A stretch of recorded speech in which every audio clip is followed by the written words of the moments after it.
Looking for confirmation that this is working, so there's somebody out there. Just give me a holler in the chat if you know how to do that.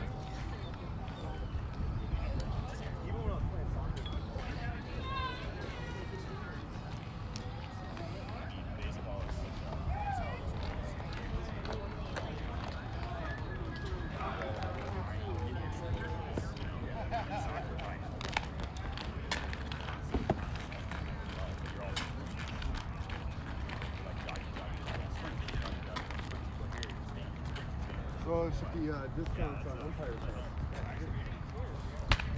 Waiting on the umpire at this point. Both teams are mingling on either side of the first and third base line. Mammoth on the third base dugout today. We are the visiting team. Came into the tournament as a number 3 seed. Mauraders are 2.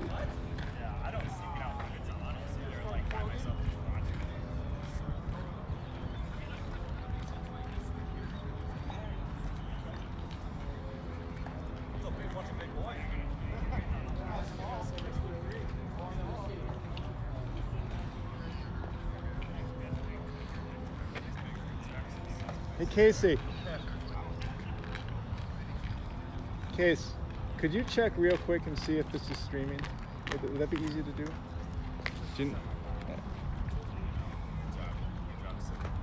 I hate to ask one of the actual ball players to help us out here, but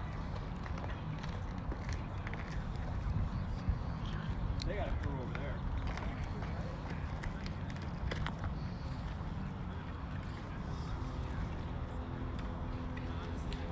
after that stream yesterday, we probably lost most of our viewership.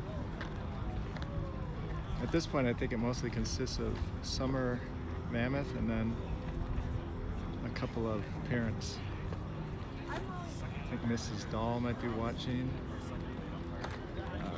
I know Mrs. Grill is. I was told that Mrs. Grill has got Diamond Dan Stream up on one monitor, one half of her television, if she has a television that can manage that, and then she's got this stream on the other half, which is a really good idea. All right, we got somebody. Thank you. Let's see who that is. My readers. Okay, thanks Shep 0164.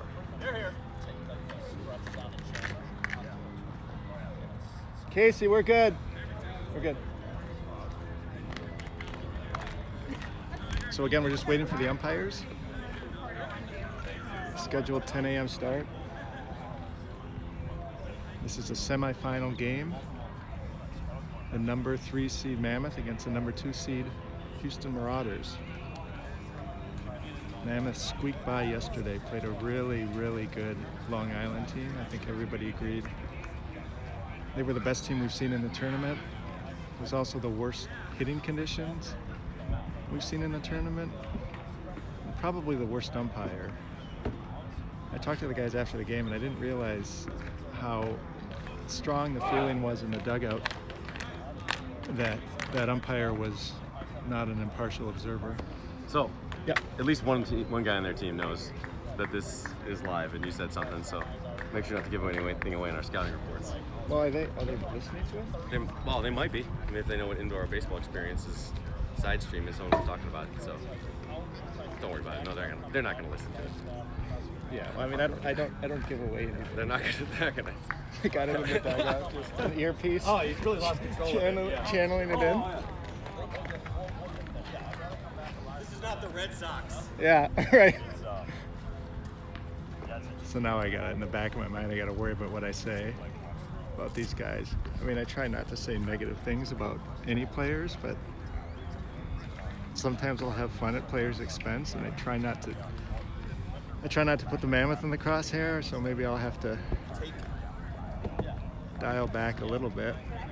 There's a chance that they're not watching it now, but they may watch it later. Don't want to hurt any feelings. I mean, I don't want some Yahoo, some streamer from the other team, saying something about me that isn't nice. At any rate, here we go. Got the exchanging of the lineup cards at home plate. Mammoth skipper Randy Schmidt doing that.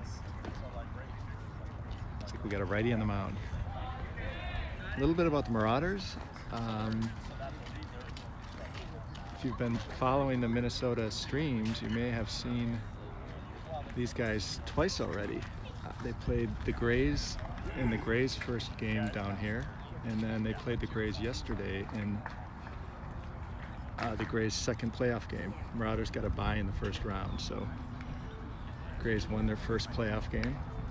I think they annihilated that other team, the Central Ohio Reds. And then they jumped up 7-1 on these guys, and they had beat them in their first game during the round robin play, so I'm sure they felt pretty confident. And then we were told that they just brought in a absolute hoss of a pitcher, someone who was comparable to the second lefty horse that we saw yesterday. Really difficult stuff to hit. Ended up shutting down the Grays, and the Grays dropped that one. So the Avengers have assembled, wearing their Mammoth uniforms, hoping to avenge that loss. One more win gets his team into the championship game.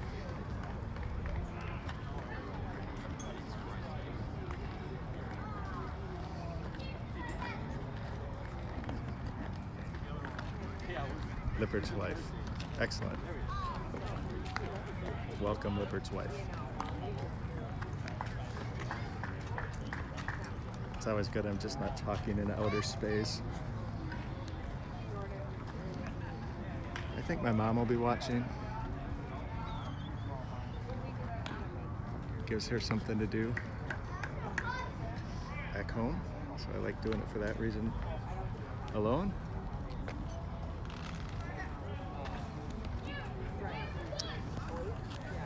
Houston's got a pretty big roster.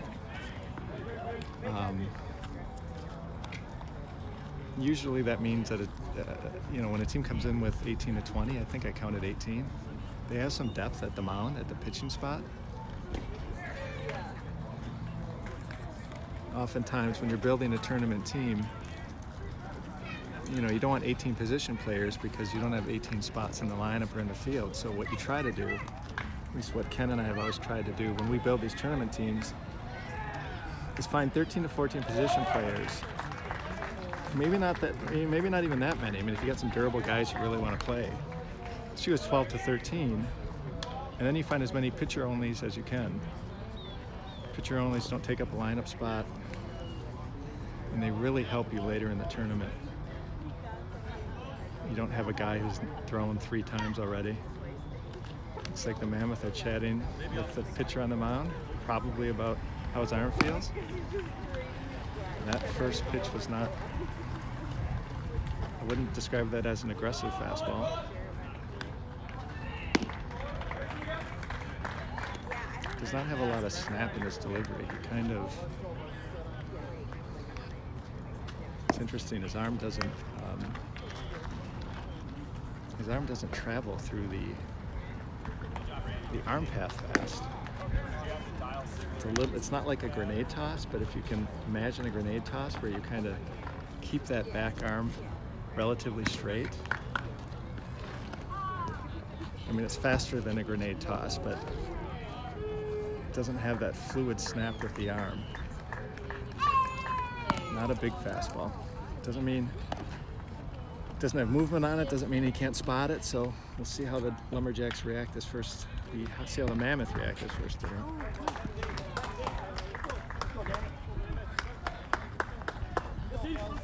Not a lot of lineup changes today.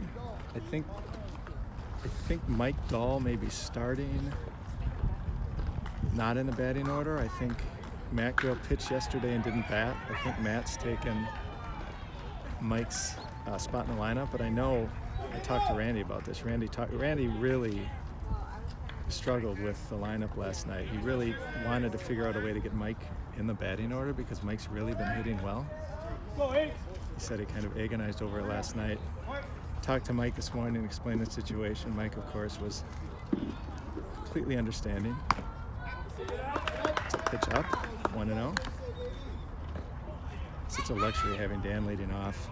He's so good at getting on base, and he knows it's his job, especially early. Take some pitches. There's a strike, 1-1. Get on base. Anyway, Mike was very understanding. He understands how much talent's on this team.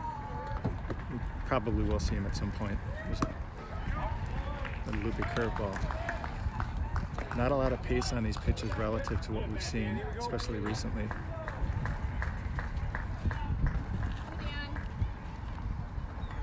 We know these guys have a really good pitcher, at least in terms of velocity. It's a good pitch. 2-2. Dan's someone very comfortable hitting down in the count, I'd say, especially against this kind of pitching.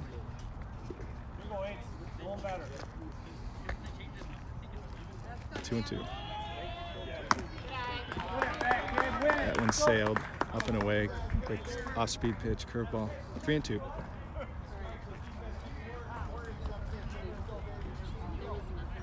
Dan raises his hand, digs in, settles in. See if we can get Dan on base. Probably a fastball right down the middle here. Ooh. Got that one by Dan.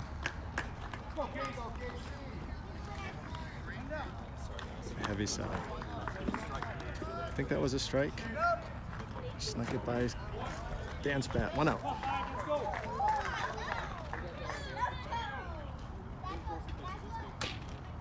Come on, Case. It's Casey Johnson. Casey started out red hot. Yo, Casey. I'd say the past 3 games has been a little off. I mean, yesterday we faced some pitching in conditions that really knocked everyone off their game a little bit. What? Shark? A shark is the best sticker for you, no? See if Casey can square one up. Ooh, called that one in. Pitcher caught that with his glove. Pitcher caught that with his glove and kind of froze it there for a little bit. I think he thought that was a strike. All right, now you're down. Good, let's go. That was about the same place, but must have caught a little bit more of the plate. 2-1. 1 out, top of the first, 0-0. Semifinal game, 35+ World Series, Cactus Division.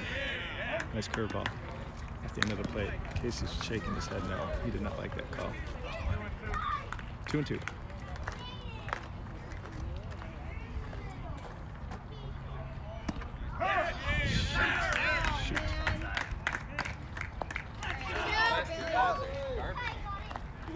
Casey told him it was outside. Let's go 6. I don't think that was particularly close. I heard Casey say that. Well, that'll work both ways. It's Bill Hausman. I suspect we're going to see this guy work that outer half of the plate now for a while.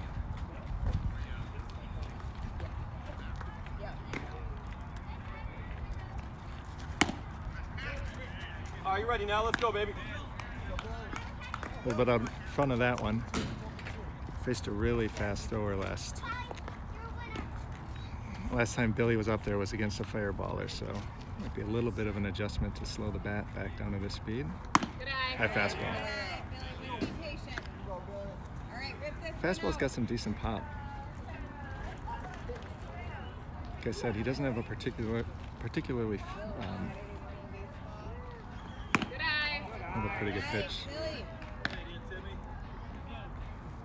2-2. Not a maximum effort delivery. The ball comes out of there with some pace. Hit him. Ready, go, Bill. Try to drop a curveball in there, a little teardrop curveball. Hit Billy right on the number 6 in the back of his uniform. Here is Emery. Here we have Emery Hall. We were parking today The parking lot's out beyond the left field fence, field number 2 at Tempe. And we spent about maybe 45 seconds trying to decide what part of the parking lot was beyond Emory's reach. Down, Bill, down! Good throw. Shortstop dropped the ball. I think it would have been a very close play otherwise. Catcher's got a decent arm. Man on second, 2 outs, top of the first. Emory Hall at the plate. So we spent over 45 seconds trying to find that spot, and then we realized, you know, unless we parked in one of the back corners, we really couldn't be sure. We couldn't be all that confident in any spot. So we're just playing the numbers at this point. I mean, the odds of Emory finding our car in a lot that big, though he can reach, could probably reach it, the odds are pretty small. So.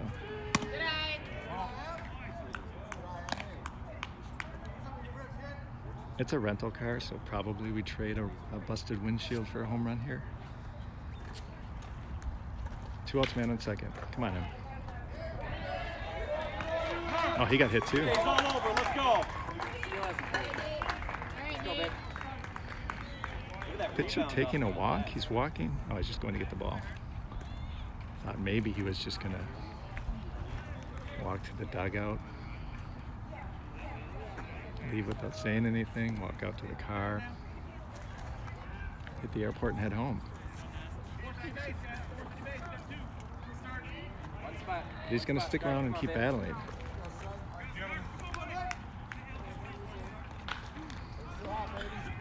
It's been another Mammoth who's been crushing down here. Guys in the dugout. I think some of the Mammoth players weren't aware of how good of a hitter Nate is. So there was some conversation about how well he's doing. First and second. 2 outs, nobody in yet, top of the first. Nate Stark at the plate. 2 hit by pitches. Good cut. There's that smooth swing, Nate Stark. Let's go, Stark. Make it tough, baby.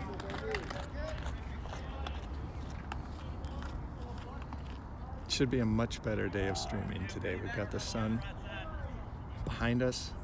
I can see the screen. I can get close. The phone should stay in the shade. If we would drop for any reason, I'll get it back up hopefully within a minute or so. So it should be a decent broadcast to watch today. It's a shot through the left side. Billy's going to round third. Here's throws coming home. He's going to get in there. Emory advances to third. Nate to second base.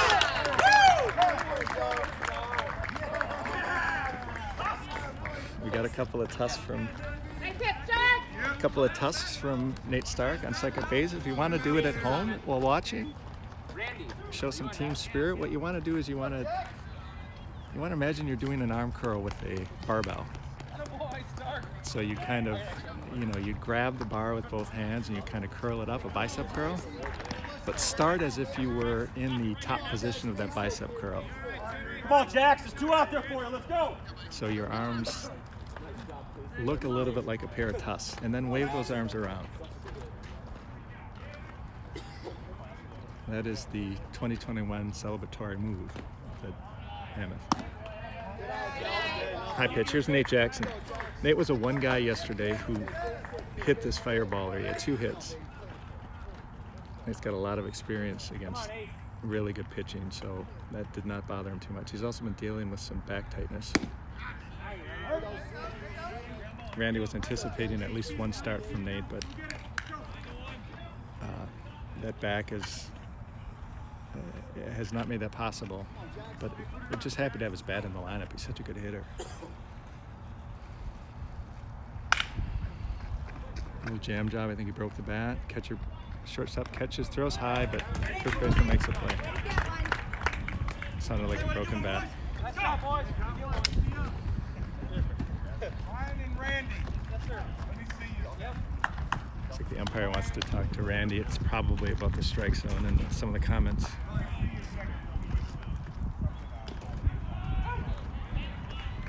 hear what they're going to say. Umpire heard a couple comments from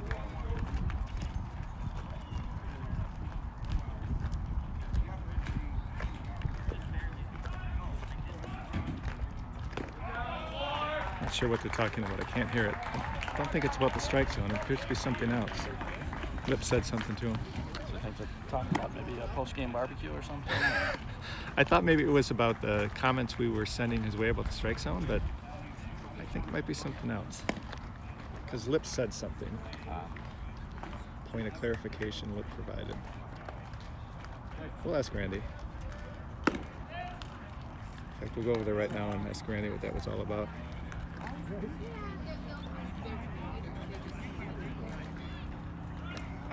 Now Lip is saying something to Randy.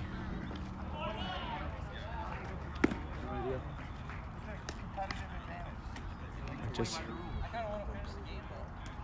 just heard Lip say competitive advantage, something about the rules. I wonder if it's about the time. I don't think there's supposed to be a time limit. Let's see what they're saying. Randy, what was that about? Time limit? What's that? What was that about? Oh, they want to run for the catcher. I have 2 outs. Lipper, wish I did. Never. What was that all about? So in a lot of amateur leagues, you can run for the catcher, and we occasionally do run into teams down here who just assume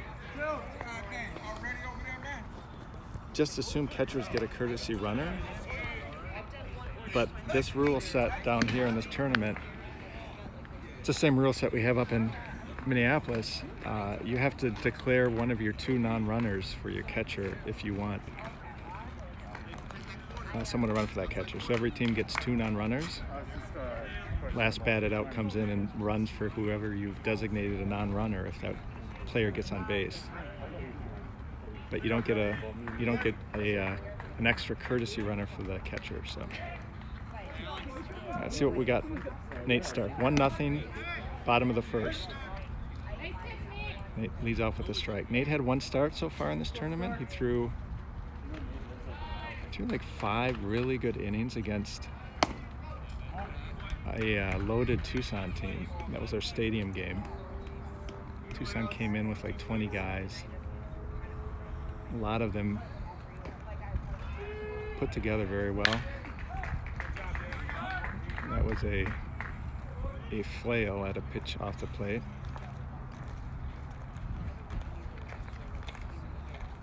Two strikes. It's good to get that run early. That's one thing this team's done. It's jumped out early to leads.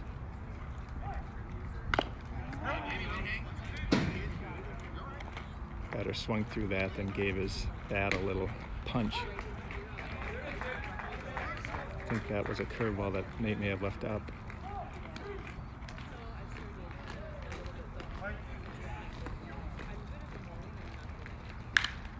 Foul ball off to the right side. That's out of play.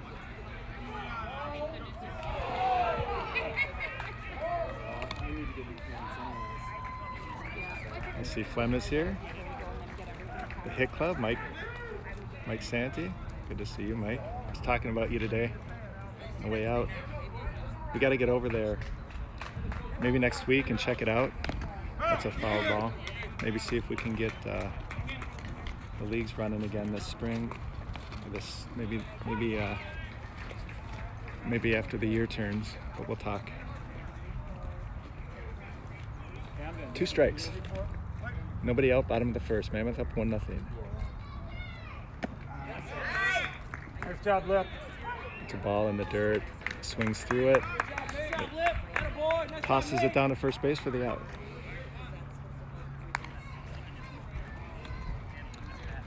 This guy's got some pythons. You probably can't see it, but he's busting out of his jersey.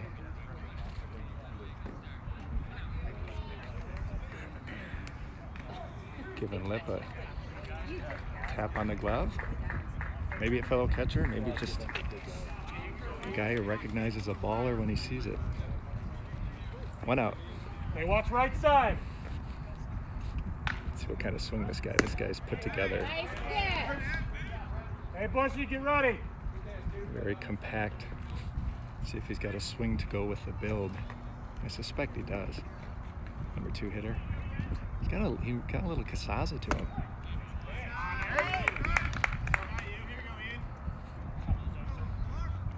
I think this guy's got more musculature in the upper half at least. The waist down, they're similar.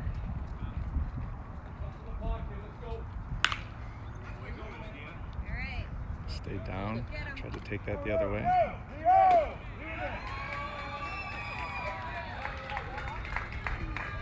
Two strikes. These first 2 hitters profile as differently than the guys we saw yesterday.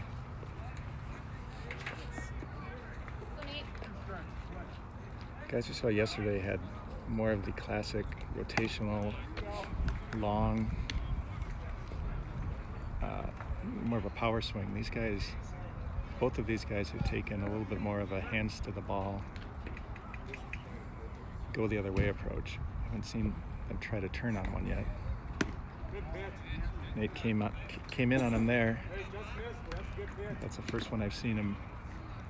First ball he's tried to hit the inside part of the plate with. Pretty good pitch, but called for a ball. Batter taps the plate twice. Here's the pitch. That appeared to be a little low, if not also outside.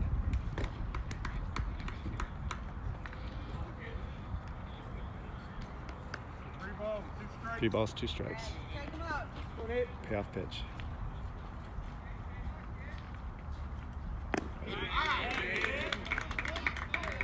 Nate won't be happy with that one. That one bounced in front of the plate.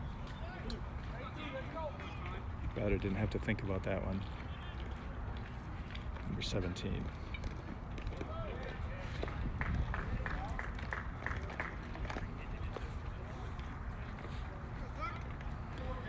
This is their 3 hitter. Upright stance.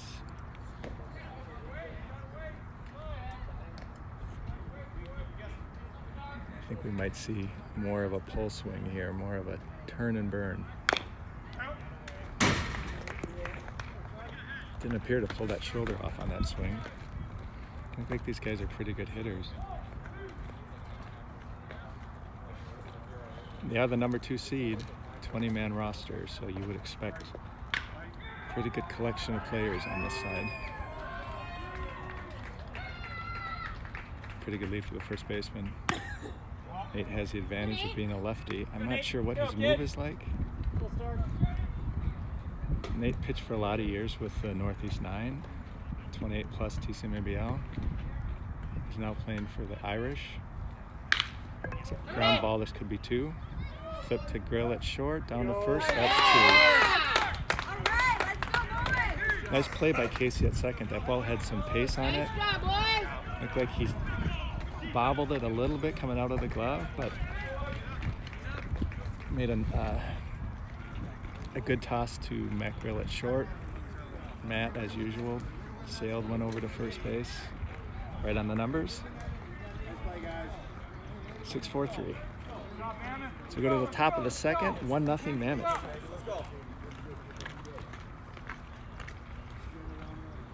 Big game, Bob Gordon in the chat.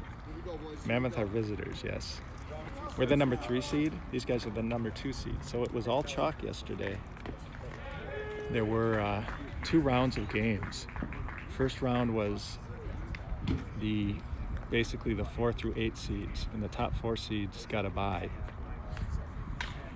No, I got that wrong. There were more than 8. At any rate, there were 2 rounds of games yesterday. And at the end of the day, the top 4 seeds advanced into today. So the top 4 seeds had a bye. So the top 4 seeds each had 1 game. And they won their game. So the Grays had 2 games, won their first, lost their second.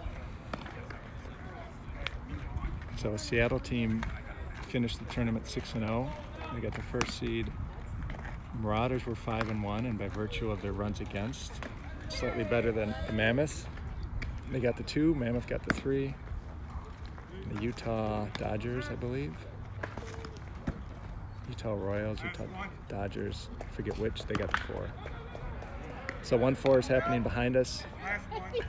The winner of this game will join the winner of the game behind us and move over to Tempe Diablo Stadium this afternoon to play in the championship. So hopefully we'll have 6 hours of baseball for you this Saturday.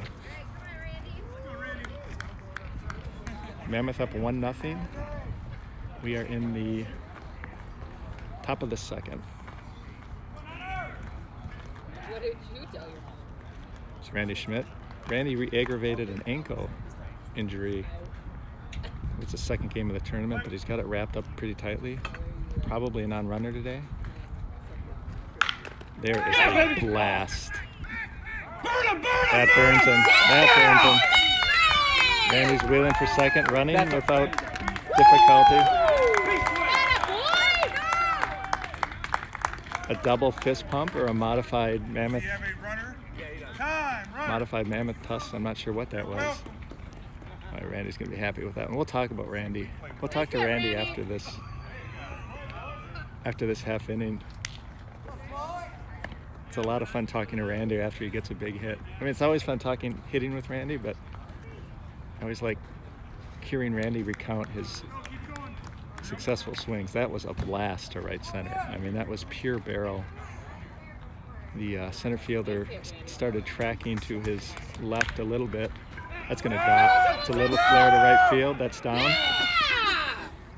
Nate Jackson, who's running for a little trouble out there, retrieving the ball in right center. Nate Jackson running for Randy, gets to third base. Little flare, but it did the job. I saw Dan kind of shrug his shoulders. He'll take it. Here's Mike Lippert, who has a claim for the team MVP if we win this tournament.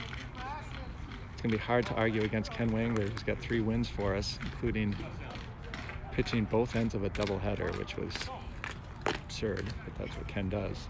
But Lip has caught just about every inning down here, and he's also been one of the best hitters, if not the most consistent. He's probably been the most consistent, and he can make the argument for being the best on top of it. I mean, he's just been spectacular down here. First and third, nobody out. Good take. It's a good pitch. Down and in hard. I mean, that's a ground ball pitch. Lip laid off. Third baseman playing even with a bag. Playing back up the middle, surrendering the run. Nobody out, first and third.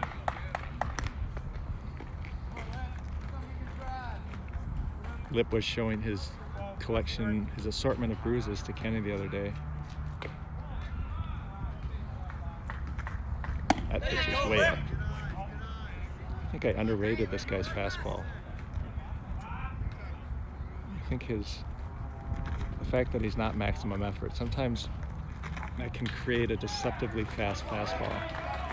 Guys who don't really gun it in there can still generate good speed if their mechanics allow that. I think this is a tournament average fastball. I guess that's how I describe it. We've seen a couple strikeouts already, so.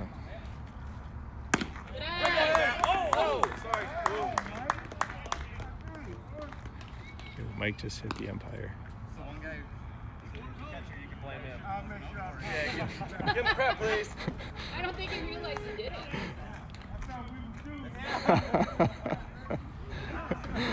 So Mike threw the bat and basically nailed the umpire. The umpire just yelled down to him, "I thought we were dudes, man. I thought we were dudes." Mike's catching for us. Mike just laughed. Sorry, Boo. Bases loaded, nobody out. Matt Grell. Let's see if Matt can slash one to the right side. They have There you go, Grill. the first baseman playing well off the bag at first base. Second baseman playing up the middle.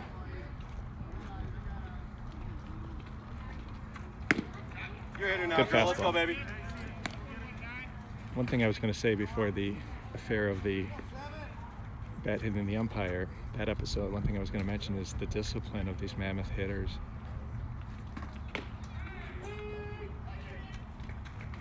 And I mean, that's something that is a big component of Matt's game in particular. That's why we've got him leading, batting second lead off. He's just an on-base factory. Nice stroke. He's the factory that makes on-base machines. That's Matt Grill. 2 strikes. I got to be a little careful today with how much scouting information I give out. I'm 99% sure these guys, they're aware that we're streaming. Hey, way to hang, Grill. 99% sure they're not over there listening to the stream. But on that off 1% chance, I don't want to give away too much. So there might be just a little bit less inside baseball when it comes to the Mammoth hitters today. But if you've been listening, you've heard just about everything I have to say probably 4 times by now. So Matt fights off a good pitch. It was a pitcher's pitch, hard fastball off the plate. Matt fouled it off.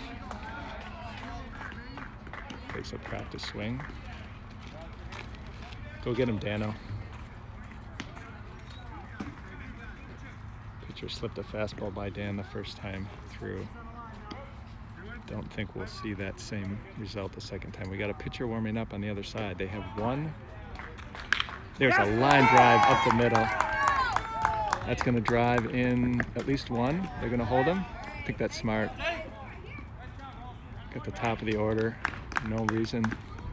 Take a chance there. It's a major league line drive. Not a soft line drive, just a barreled line drive. Right up the middle. Pitch appeared to be a little bit down. And it just nosed in on it and barreled it up the middle. There's 2 guys up there who I would describe as unflappable in the box. One is Nate Stark, and the other is Matt Grill. All these guys, none of these guys have anxiety in there, but those 2 in particular, just cucumber cool.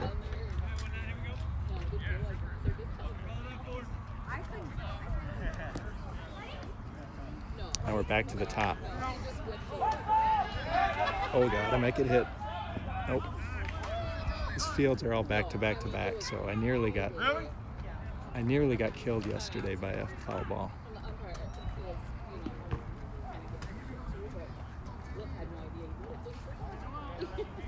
Which might have improved the stream, I don't know.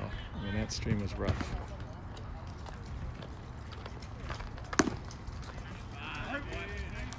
Good pitch. Off the plate. And did not want to offer. It's just a good pitch. 0-1. Bases loaded, nobody out. Mammoth up, I believe 3-0, 2-0. We'll find out. Oh, that one wrapped around the plate. Dan shakes his head approvingly. Says, "I concur." Digs in.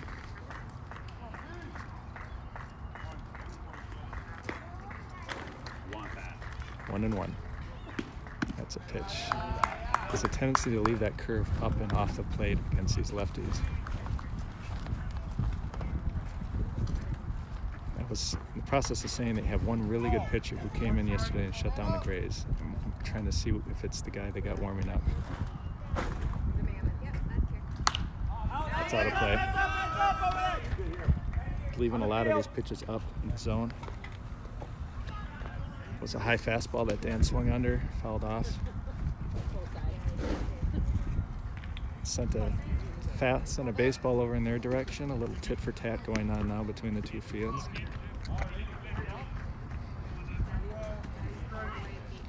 That's a guy who's very exposed out here. I appreciate that. These guys got my back. Good eye, good take. That ball was a little bit too high for Dan to offer. Dan started the hands and recognized it was going to be well high.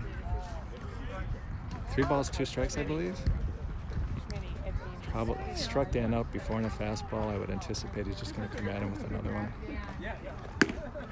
Did, but it was off the plate. Dan does the old bat toss. Hey Dan, Dano. Dano, nice hit. Nice hit. Laser. Yeah. I would say this team's in a little trouble right now. They've got just the murderous portion of this batting order in front of them. Another one coming in. That's on the field. Ball is rolling on the field.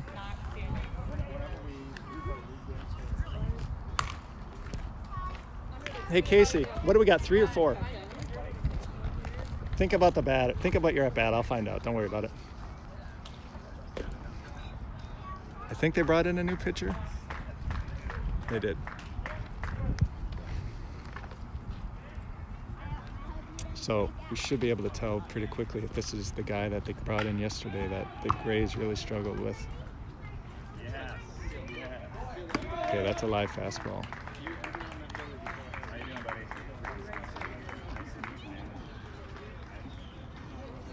Yep, that's a pretty good fastball. Come to terms. That is a above average fastball on this level. Not as hard as the guy was pumping it yesterday, I don't think, but he's just getting warmed up. This is probably the guy. We're probably hoping to save him for the championship game, but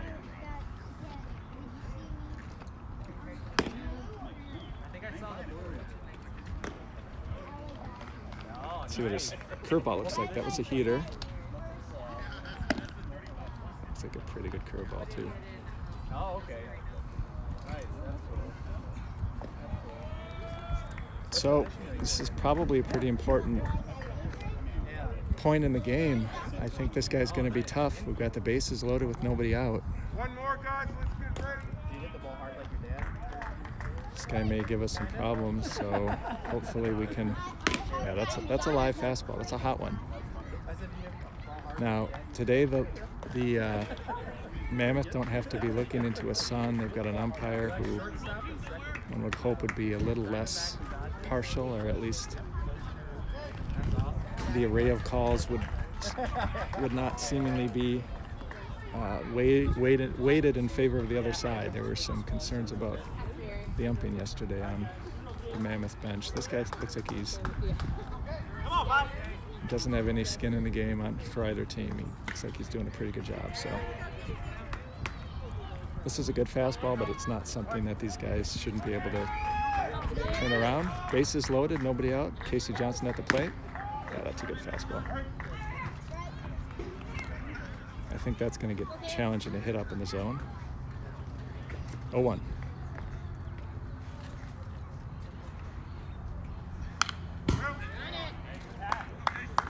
Yeah, that was kind of a little bit of a defensive swing there. That was pitch up and away. Casey kind of threw the hands at it rather than swinging from the ground up on that one. 2 strikes. See if he comes back with a fastball or maybe sets up the high fastball with something off speed here. He's got a guy in third, so he's got to worry about the pass ball. There's that off speed pitch.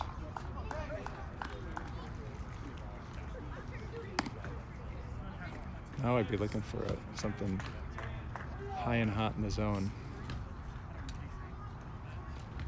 We were hoping we wouldn't have to see this guy, but here we are. 2 strikes on Casey. Nobody out. Top of the second. Mammoth up at least by 2-0, maybe 3-0. I'm not sure. Wow, that's a nice curveball. Wait, did he call that a strike? Casey. Let's go. All right. 2 points there. 1, Casey did not like the call. I mean, he used the word ridiculous. And 2, that it wasn't clear that was a strike. I mean, the umpire didn't punch him out. He just said strike, leaving Casey a little confused as to what was going on. So high fastball up and away. Billy said something to himself after that swing.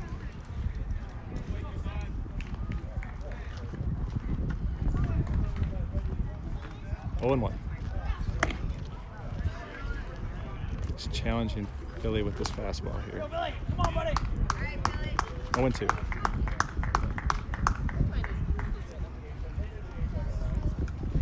Again, he's got curve option. He's got the fastball option. Called that off the plate. 1-2. He's thrown the fastball by Billy twice. Just stay with it. I don't know what I'd throw here. Fastball. Yep. 2 outs. This would be a big. This would be a big out for them. We had bases loaded, nobody out. Strikes out the first 2 hitters he sees. 2-3 hitter. Emery's a different kind of hitter, though. Oh, that's going to drop. That's going to score 2, I think. It's going to score 2. So that's a little handle job down the first base line. Emery advances to second on the throw. Not a typical Emery Hull hit, but a typical Emery Hull result in a big spot. Fastball got him on the hands, but Emery goes without saying. Emery is strong enough to hit a ball off the hands through the infield. A little flare to right side, a little humpback liner to first baseman. Knocked in 2. Emery advances second on a throw. Home second and third, 2 outs. Here's Nate. Ooh, there's another base hit. It's going to drop. It's going to score 2 more. Emery's got to get on his horse, but he gave it a little spur, and he scores. I don't like the way this umpire's looking at Casazza. I think I'm going to talk to Randy after this inning and suggest if he hasn't said something to the guys, maybe do a little team huddle and tell him to just not push this umpire. We do not want to lose a player going into the, if we can hold on and win this game, we don't want to go in shorthanded because someone gets tossed. That drove in 2. I can't tell it. I was, the pitches off the plate? Yeah. The curveball that started on the outside part of the plate and broke away. It's a quick swing that's going to get by the third baseman. Shortstop fields it in the hole, but he's not going to throw it. Not going to throw it. Nate Jackson. Nate gets to first base. Hey, Casey. He was really giving Casazza the eye as Casazza crossing the plate. I just be careful with this guy. You just don't want to get tossed and not be around. He's going to have to. I know. I know, but he's. It appears to me they have a little bit of rabbit ears going. It breaks a lot. I just don't want to see you get tossed. I know. Twice. I know.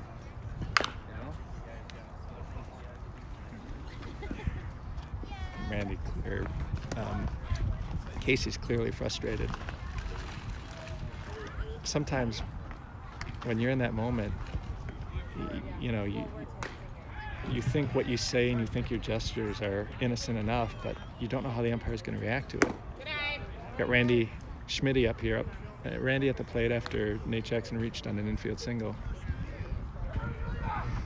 Back home we've all seen the umpires that ump for us multiple times. You kind of know where the line is. With these guys, you have no idea. You don't know if you look at them sideways that they're not going to throw you out of the game. Randy was right on that pitch. You can tell Randy after that first barrel to center field that landed well over the head of the center fielder, and Randy stood at second base. After that swing, I think he feels really good about his swing right now.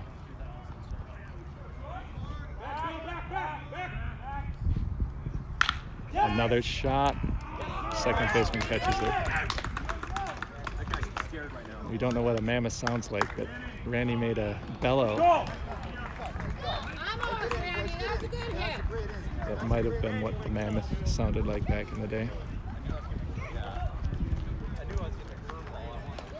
Said I knew I was getting a curveball. He barreled that. Hit a laser to the second baseman. I don't know. I gotta find out. Let's find out. Kenny will tell us. Hey, Kenny. 7? Yeah. 7. Woo. Attaboy. Attaboy. Boy, you were dialed in, huh? I knew he hit fastball up, but I was just on it. You were- so I knew he was going to throw a curveball.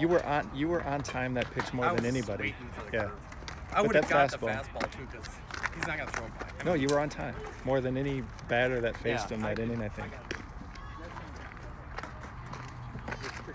That was pretty big. Getting 2 outs. These guys getting 2 outs with the bases loaded, and then we get 2 hits. You got a couple muffins. That was really important. 2 outs and Yeah, but how big was that? No, I mean, massive. if we don't do that, that guy comes in, shuts us down with the bases loaded, nobody Changes out. the game. Yeah, it does. Instead, we get 2 straight hits. That curveball's right down the middle. Is it? Oh, man. Pretty good fastball, huh? Fastball's there, but I honestly, if that thing's down, the strike that'll fall back. If it's down a little bit, I think I hammer that one. And it's not the same fastball we saw yesterday. I don't think. I mean, I don't at least think so it's a either. right-hander. I like that. Yeah, I'm with you. I don't think so, though. I think it's a couple of us. Yeah. A lot of ball game left. Yeah, for sure. What is it, 5? A 7. Whew, great. I like that. Those 2 big hits at the end there. Enormous. We got to keep rolling though. These guys can put up runs. Oh, yeah. That's what it was yesterday, right? Yep. This is what happened yesterday. The Grays, I believe, jumped out to a 7-1 lead, and then they brought in this guy, and this guy shut him down. We've got a 7-0 lead. Difference being that we built up the lead with the guy on the mound, so.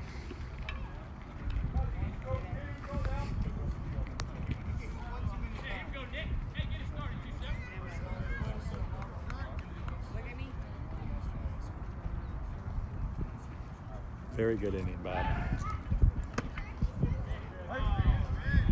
There you go, Nate. Got the bases loaded and managed to knock in, I think, 4 off of their ace. So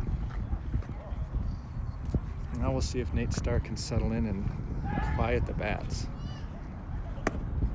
Defensively, we've got Mike Lippert behind the plate, Mike Dahl at third base, Matt Grill at short, Casey Johnson at second. Casey and Matt turned a double play in the first inning. Emery at first base, pitch was a little up. Good take there. Brian Bushman out in right field, Billy Hausman in center field, Diamond Dan out in left.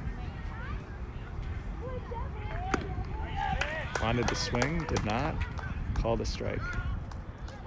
Pitch was a little up, but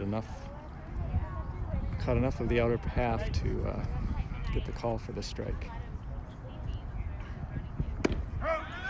Beautiful pitch. Nice job, Nate. Straight changeup. Throws the hitter. Appeared to be pretty much center cut too. Hitter did not object to the call. I got some big boys on this team. Here's another guy who looks pretty good in a baseball jersey. 0-0. A little bit of a defensive cut there, though. A little bit of a top-down swing. Kind of spun through it rather than driving off that back leg. May have just been surprised by the pitch, we'll see. Yeah, same thing there. I mean, it works when you've got that kind of size. Hit that very well up the middle.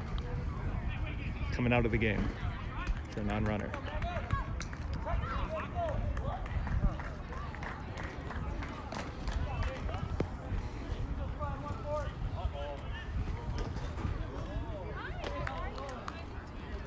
Here's a Mammoth-sized player.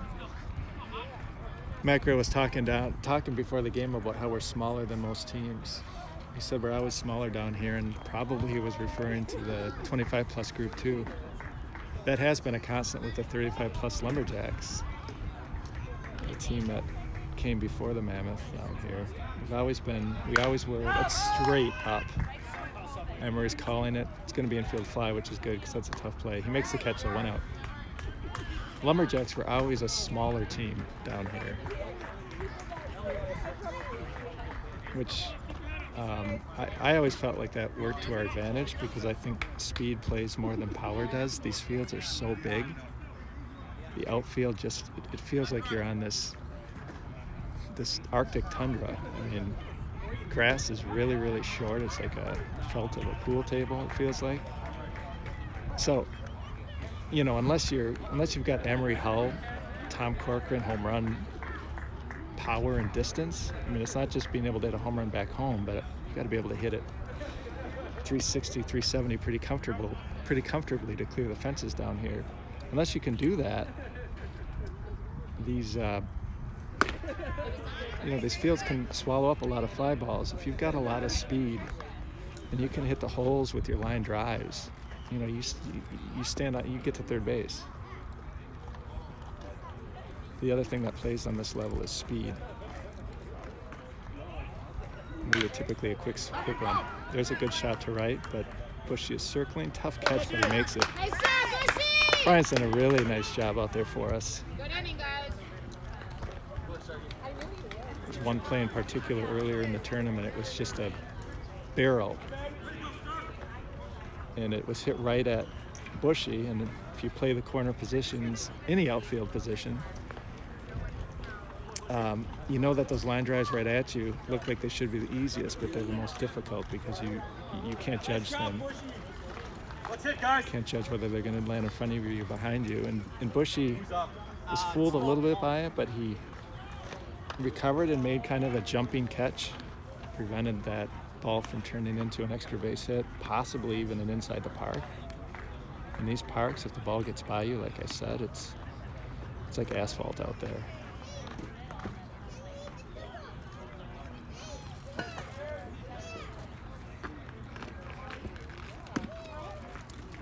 So this is their horse. He pitched 5 innings, I believe, yesterday.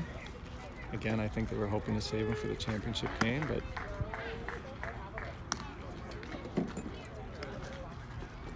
he ran into us instead. It's a good fastball, but you heard Randy say that probably a couple miles per hour slower than what we saw yesterday. The other thing that works in our favor is it's a righty. We've got some lefty hitters who do not like hitting left-handed pitching as much as they like hitting right-handed pitching, and that's not uncommon. There just aren't as many lefty pitchers around. They don't see them as often. So our righties are much more comfortable against good right-handed pitchers than our lefties are comfortable against good left-handed pitchers. And our good left-handed pitchers neutralize some of the speed, I think, of this righty. So Dan's a good example, Dan Smolik. Dan will tell you he's not a big fan of left-handed pitching.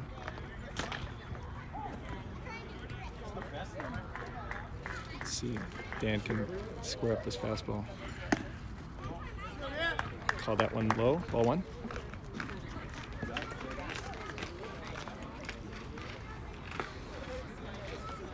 The sun's starting to heat up. Good fastball.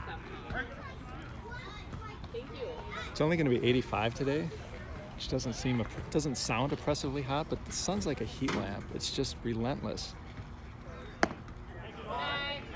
It's a great hold by Dan. Asking for help from the umpire who's standing on the first base line. Typically not the umpire you ask for help for in a situation like this, but umpire called that a strike, and he signaled with his hand, kind of waved to his right. He was saying that was a strike on the lower half of the plate, lower inner half. 2 strikes on Dan. Good pitch. Broke off a really nice curveball to Dan. Kind of teased him 2 pitches before that. Dan held off with the swing, but that time Dan committed to the swing. Swung through it. I think it would have been a strike anyway. So that's the first up. Spike Lippert.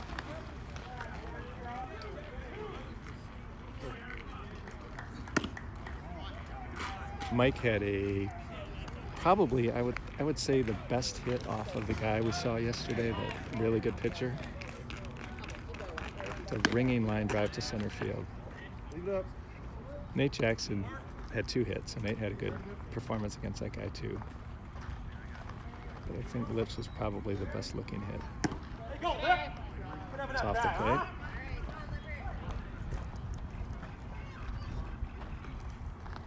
Another really patient hitter.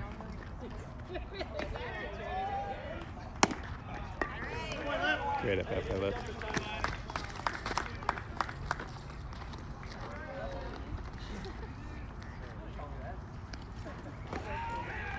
It's Mackrell.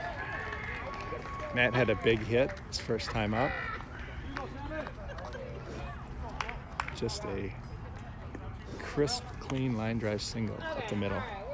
That was against the other pitcher. Let's see how he reacts to this upgrade on the mound here.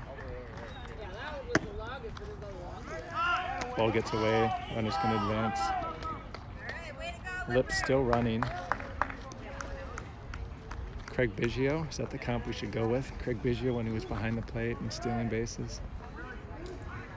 BJ Surhoff, if you're a gray-haired gentleman like me, you might remember BJ Surhoff back in the 80s. He was a Brewer catcher who would run early in his career.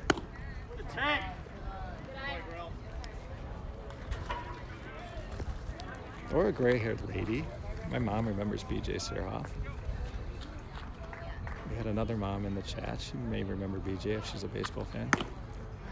You hit her now.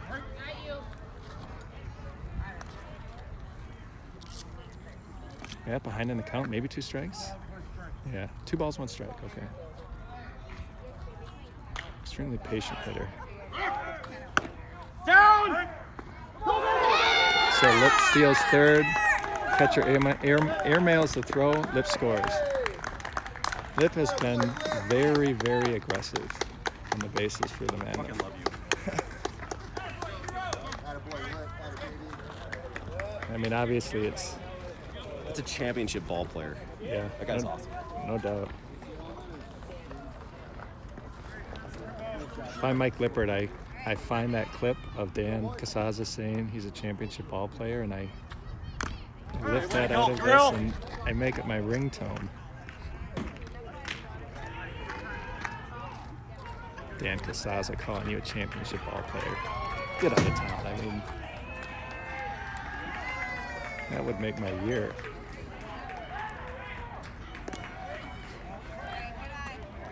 Yeah, Mike's been very, very aggressive on the bases. He's got good speed. You know, in this case though, you've got a pitcher who throws hard. You're already in scoring position, and there's only 1 out, and you got Casaza on deck. So you better be sure you can get to third base. It worked out for him though. Put pressure on the catcher. Catcher sailed the throw well over the third baseman's head. Mike Lippert walks in for the 8th run of the game. The Mammoth are leading 8-0. This is the top of the 3rd.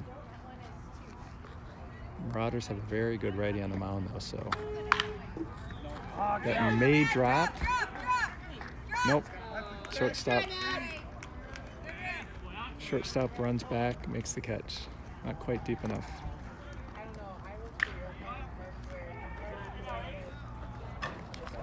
We may see Macro later this game. We may see him next game if we get by this game. Matt pitched yesterday. What a performance that was. They're top 5 hitters. I think that was the best starting 5 in terms of offensive players we'd seen. The Bombers had some really good hitters. Tucson did too. But Matt held them down to 2 runs with an umpire who was not favorable to the Mammoth yesterday. This is a pace that isn't going to give Dan too many issues. The speed of this pitching. You saw this all last week when he was playing 25 plus. See if he can barrel one. Took that one. 2-0 fastball must not been in the spot he was looking for. 2-1, 2 outs.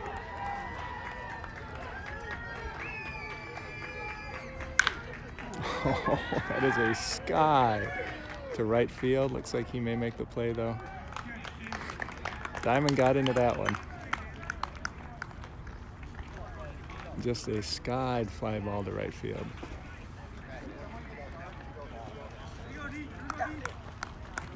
I think he got under that just a little bit. I mean, I think if he hits that a little bit more center cut on the baseball, I think it's a home run because he was on time with that. God damn. You hit that a ton, Dan. Just a little bit under it. It was just a little under it. If I Yeah. barreled it at all, It's a home run, right? it was 380. Yeah, I agree. least. I agree. How does this guy compare to yesterday?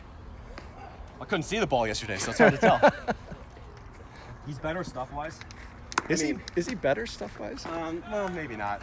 Yeah. Randy thought he was a little bit slower, maybe. Yeah, I thought he was slower. He's got a little zippier. 8-0, Kenny. 8-0. 8, 9, 10 coming up to bat. Good start. Who we got watching this court? No, I saw Fleming there. Nice. Fluty's in the house, it looks like. Nice. Says he wants. Oh no, that's Lipstad. Wants to see Emery hit this pitcher. I agree. Park's in the house. Yeah, there's one guy up there who's just sort of just rocking back and forth. Yeah. He's leaning. And how about Lipper manufacturing a run by himself? Yeah, he better get to third base though. I mean, one out. He got was there. Casaza. I think he was there. Yeah. He got a good job. He said he looked only once and was like not really respecting it. And I don't know. I liked it. Yeah, Especially against a guy that throws this well. he's been aggressive the whole tournament like that, right? Yeah.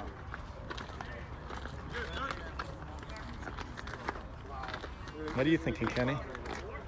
Well, you know, I think 8, 9, 10. Third. Wow, start. You feel like you took naps between those ones. Yeah, some good ones. You know, that's I know it's their best shot right there. That's who they're throwing there at us. Is their We're best trying to save him opportunity. for the championship, right? I don't know. He threw yesterday. Yeah, So- but I mean, I think the plan was to pitch him in the championship, and they just it's a fly ball to right. I think that may drop. Oh wow, Bushy makes a catch.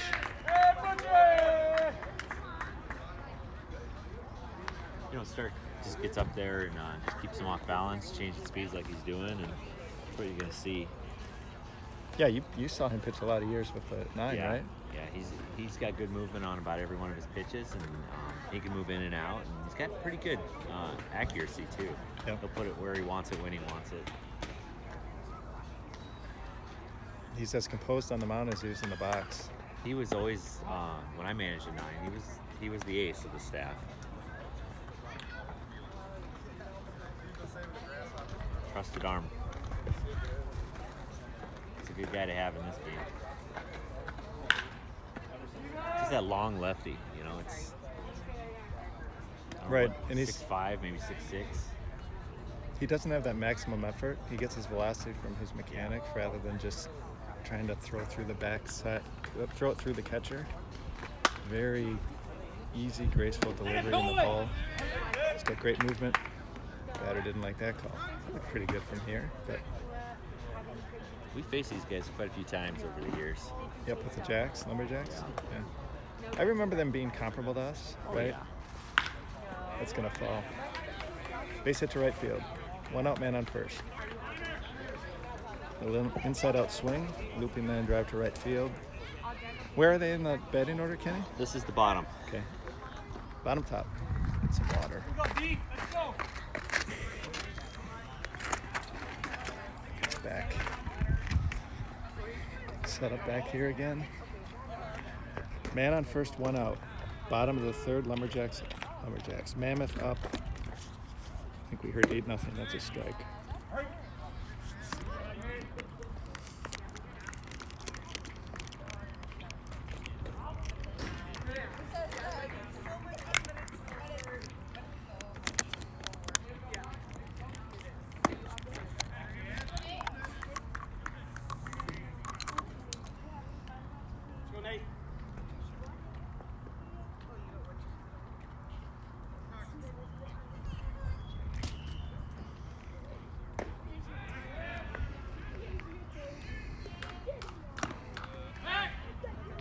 Snap throw down to first, runner gets back. Man on first, 1 out. Bottom top here.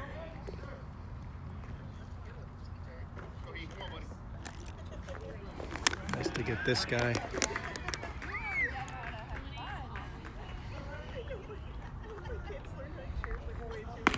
And got away from Nate.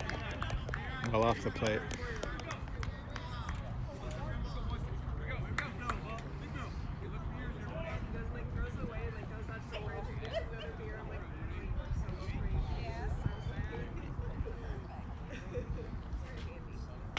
Good pitch.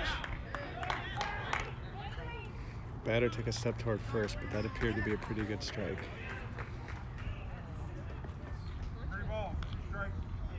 Full count. Payoff pitch. Looks like the runner's moving. Nope. Batter fouls off a fastball down in the zone. Try it again. We're at Tempe Memorial. We're at not Tempe Memorial, Tempe Diablo Stadium today. This is the tournament headquarters. Played in Tucson yesterday. 2 hours there, 2 hours back in the car. Full count, 1 out. Straight up. Gonna get an infield fly, I hope. Nate caught that on the mound. I think he was waiting for one of the infielders to call him off, but he decided to take it himself. I mean, that was pretty awkward. That was on the mound, so would have had those fielders running uphill to catch it. Nate is saying something to Mike Dahl, probably about the communication there and what he wants to have happen should it happen again. 2 outs, top of the order.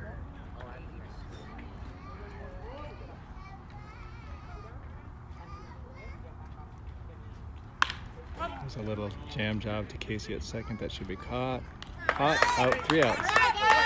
Another good inning. Mammoth pitching and defense.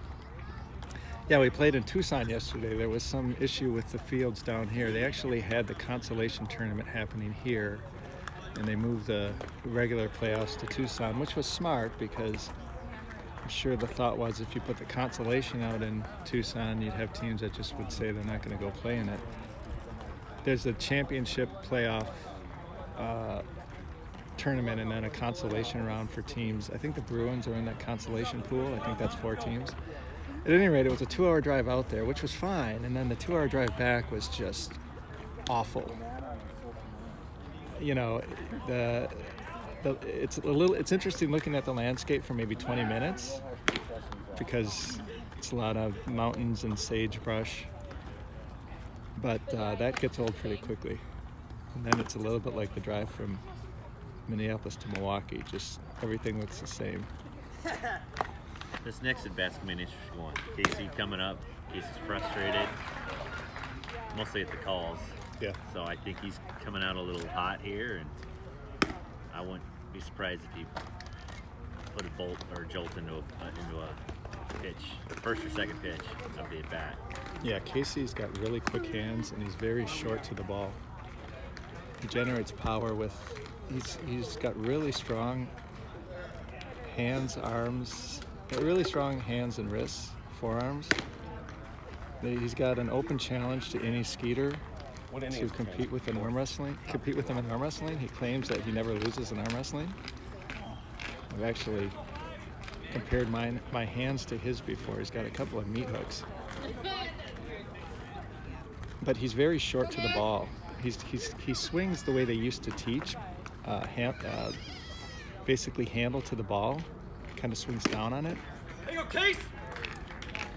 So he doesn't generate the kind of launch angle that is stressed these days, but he generates backspin. There's a ground ball through the left side base hit. Attaboy. Glad to see that. I was a little concerned. He's had some. He's given the umpire a couple of side eyes and a couple of comments about his zone. So, and again, we don't know anything about this umpire. So it's good that we didn't have another situation there where Casey had the opportunity to editorialize about the umpire zone. Man on first, nobody out. I wouldn't call Casey a huge stolen base threat. He steals a lot of bases in the TC Mobile 28+, but that's more a function of the catchers they have there than Casey's foot speed. There's a shot to right. It's going to be caught though. Casey gets back to first. Good wood by Billy. A slicing liner to right. It's a loud out. Casey's laughing. Not Casey, Billy's laughing, kind of saying, shoot. He didn't use that word, though. He used a different word. So Lipstad was talking about how he wanted to see Emery hit this guy. I'm with you. I'm with you, Lipstad. We haven't seen any home runs yet from Emery. We've seen some high velocity barrels, though. 2 in particular.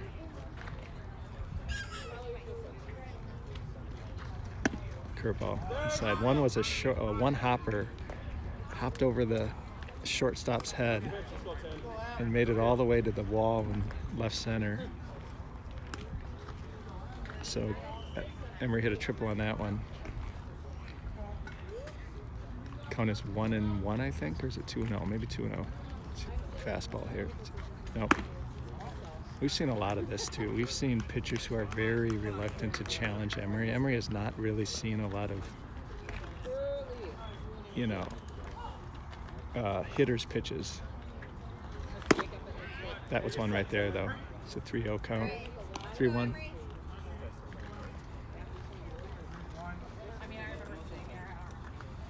They've been very careful with Emery this tournament, as one will be when you look at Emery. First and second one out. I think what the potency of this offense, I mean, if I'm a pitcher and I see how well this offense chains hits together, I think this team can really hit. They got hitters up and down. And then you're always going to assume the 4-hitter's a good hitter. And then this great lineup, you've got a 4-hitter that looks like Emery.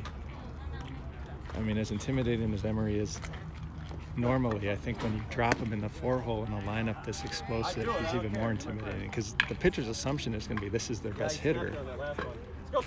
And he's also a colossus of a human being. So first and second, one out. Nate Stark. Nate had a hit against this guy last time. Kind of end of the bat line, drive to left, knocked in a couple. That was an off-speed pitch off the plate.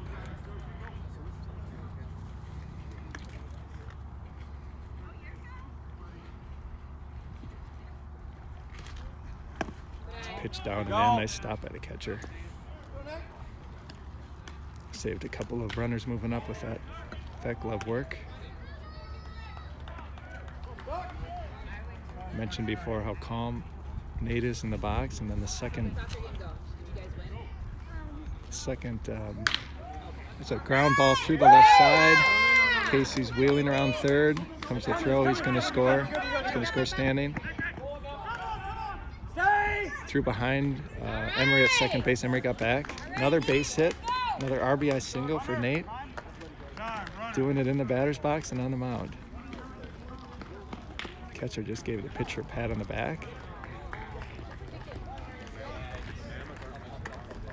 Probably telling him these guys are pretty good hitters. I heard someone from the other team, someone from one of the teams we were playing, he came over and see what the score was. He said, the Mammoth aren't messing around today. No, sir, we are not.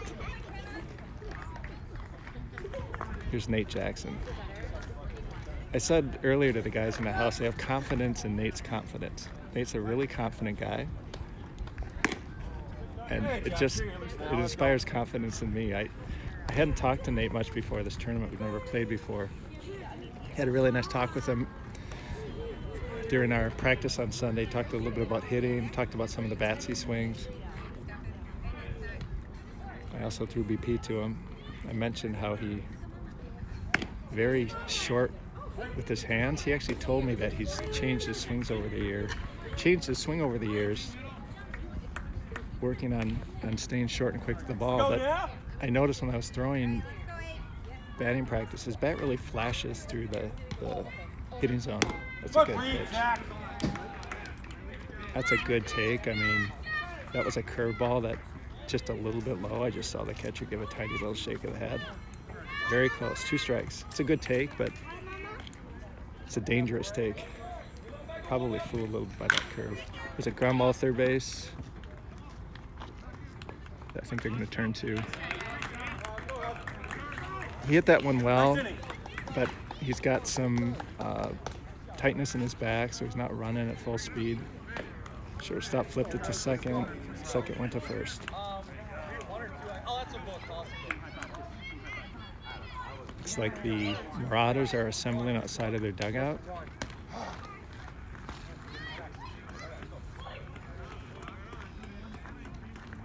Little pep talk. I think they said runs as their break word.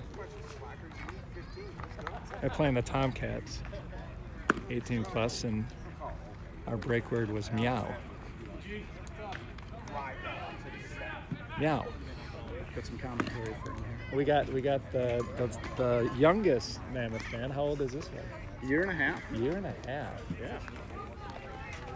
The youngest Cammy. The youngest Cammy, Dan Camrith. What's the name? Camden. Camden. Surprisingly. Camden Camrith. That's right. That's Cam Camrith. That's Cam. that's an athlete. That's a professional athlete's name right there. Cam Camrith. Or maybe next president, future president of the United States too. That would work. Yeah, I'll try to steer him away from politics. Yeah. In general. Yeah. I want to be liked. Again,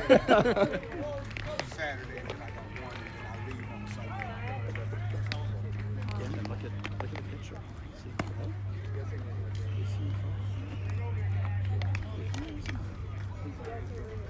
Got a few more fans here today. Let's get a look at them.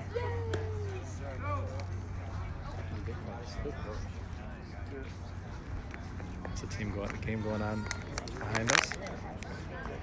Utah Dodgers, Seattle Royals.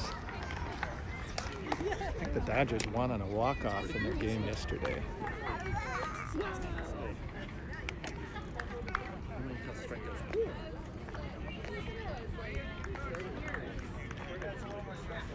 This guy is built like a kiln. Could forge a sword with this guy. I mean, this guy is put together. He had a very short swing. His first look at Nate. Very compact build, compact swing. They're two hitters, so this is kind of a big beginning for them. They're down by quite a bit. Got their 2, 3, 4. Big if you could shut them down. That's fouled off.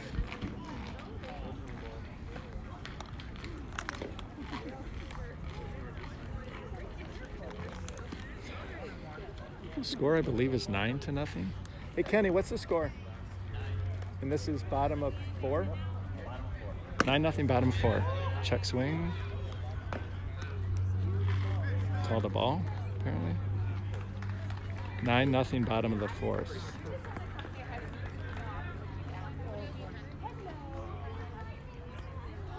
Good pitch. He's really thrown that changeup effectively for strikes when he's down in a count. And also as a payoff pitch, he froze one batter. There were at least 2 strikes when he threw it. May not have been payoff.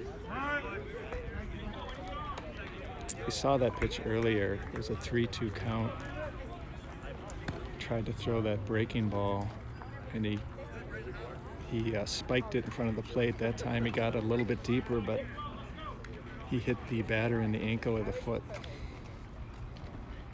So it appears like that curveball down and in. He doesn't have that spotted very well right now.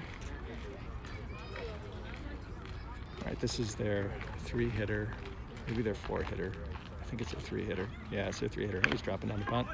Coming to Nate. Going to first with it. Probably had to play at second, but got a 9-run lead, so just want to get the out. That's 1 out. And on second. That's a little bit of an interesting decision by their 3-hitter when you're down by 9. I don't think he was bunting for a hit. Maybe he was.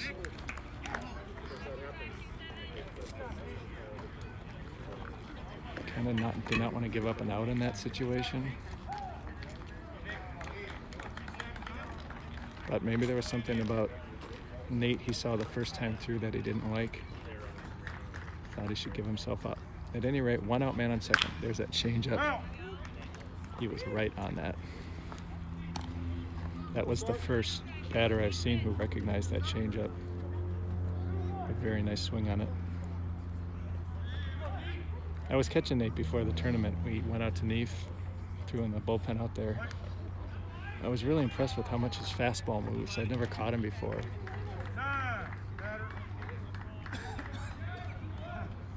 It was actually uncomfortable catching him. I was uncomfortable squatting. The light wasn't good. I was wearing a cage because I didn't want to take one in the teeth. But we wanted to make sure Nate got some work before he got down here. Appears that the batter swallowed something, coughing, maybe a sunflower seed.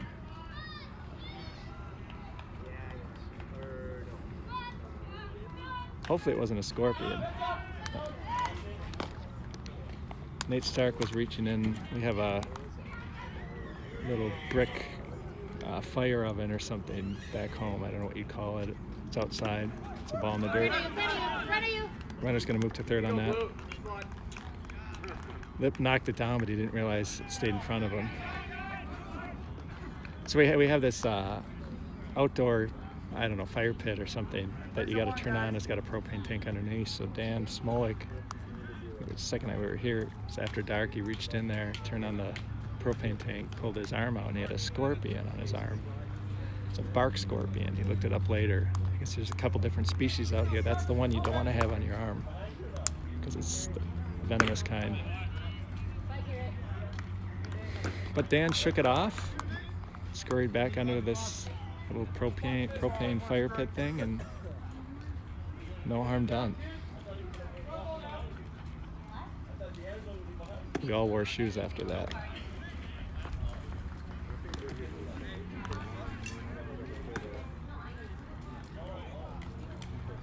Nate behind in this count, I believe. 2-1, maybe 3-1. It's got an open base, but there's a ground ball that's going to get up the middle, knock him in. Mauraders are on the board.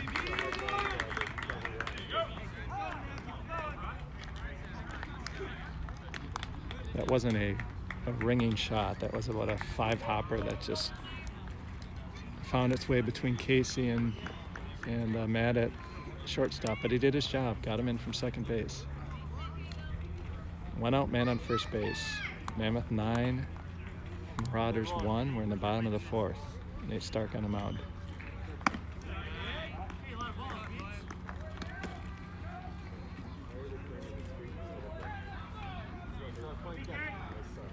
Nate's slowing down a little bit in terms of how quickly he's pitching, but one will do that when you've got traffic on the bases. Pitches a little up. I mentioned before how this guy has a little bit of a top-down swing.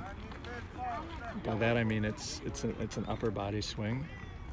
It's not really general. It doesn't appear that he's firing that waist and bringing the hands behind that waist. It's kind of spinning through it with his upper half, but he's put together pretty well. He got a hit last time. So that style, I think, is going to work for him. 2 balls, 1 strike. Yeah, that was close. Very defensive swing. One thing about this swing is you sacrifice power with it. They don't teach hitters to hit this way, but you're generally shorter and quicker to the ball. That was one where he was clearly fooled, but he basically just spun the hands through and fouled it off down the line. He reminds me a little bit of me. That's why I'm talking a little bit about his mechanics. It's a little fly ball to the second baseman. Casey's going to catch it. Oh, don't do that. Don't do that. I mean, Casey deliberately dropped that. I hope he's going to be joking with the umpire about it. Umpires don't really appreciate that too much. The umpire's laughing and shaking his head, so I don't think he took offense at it. So it was a pop-up to Casey, and he didn't hear the infield fly, so he purposely dropped it, flipped it to second, trying to get the double play. At least the umpire's still laughing about it. 2 outs. Man on first. Mammoth 9. It's a big swing. High fastball.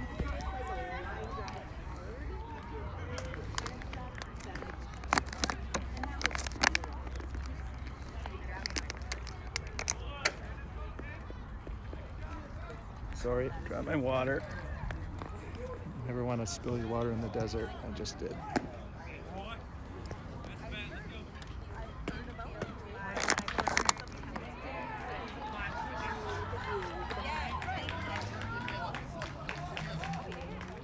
Nate steps off.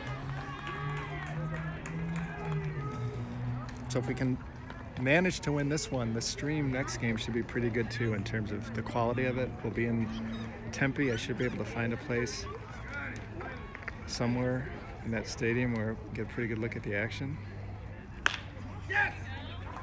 Foul! Foul ball. I thought he said fair ball. That was a line drive down the left field line that I couldn't tell how far it was fouled, but I don't think it was fouled by much. Another break for the Mammoth. We've had our share of them this tournament, really all summer long. Randy and I talked about that after our run in the state tournament. I mean, you have to have a lot of bounces go your way to win a state tournament, and we had them. I mean, we were very, very good, but we were also fortunate. We had a lot of stuff broke down. There's a ground ball down the third base line, another foul ball. I'm not paying attention to what this guy's doing mechanically, but rolling over pitches at least. We talked actually after our only loss in this tournament was to the Bombers. Went into the bottom of the ninth, down 5-4, and Casey Johnson led off with a double. We had Billy and Emery and Nate Stark and Nate Jackson coming up, so let's see what happens here. 2 strikes. Pitch up and away. And that's a case, you know, when Casey hit that double, I just assumed we were going to score him from second, because we always score guys like that from second. I mean, that's a situation where we always get it done, but we ended up loading the bases, and Nate Jackson got up there. Another foul ball. Nate Jackson got up there, and they brought in this, that last scene in The Natural where Hal looks up and he's looking in the mirror. He sees himself on the mound when he was younger. This guy didn't look like that, but in terms of his build, he was just this big dude who threw really hard, and he fell behind Nate. I think it was 2-0.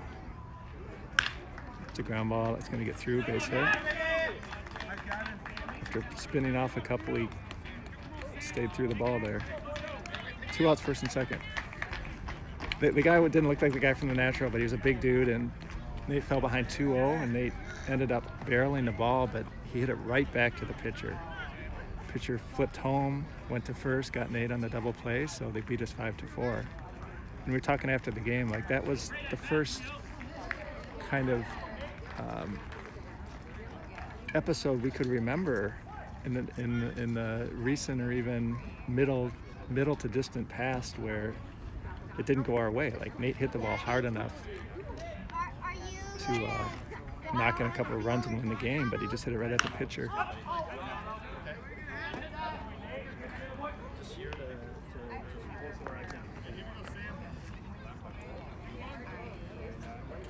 So we're getting a little bit deeper in their batting order now. This is probably the 6-7 guy. We're looking at good hitters here, but I don't want to offend anyone on their side, but I don't think they're quite the caliber hitters we saw yesterday with the Rhode Island team. They may have beaten the Long Island team. They may have beaten the Long Island team, so they probably disagree with that. I mean, these guys can hit, though, so.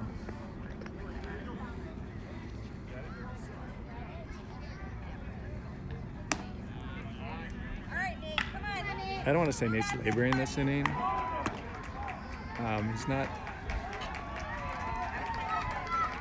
He's not quite as precise with his pitches, I don't think. Again, it's hard to tell from this angle.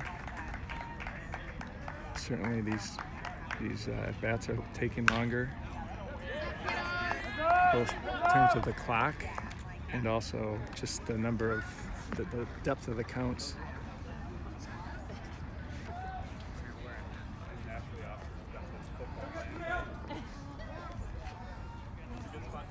Score is 9-1. Mammoth are leading. It's bottom of the fourth inning. First and second, 2 outs. That's another hit. Not going to knock him in from second, though. That was a pitch up and away that he just threw his hands at and hit a nice line drive to right field. Pretty good piece of hitting.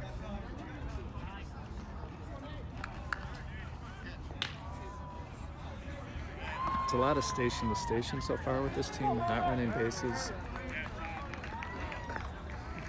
There was no effort to score on that. I don't think he had a path to home. I mean, he had a path to home. I don't think he gets home, though. It wasn't hit very hard.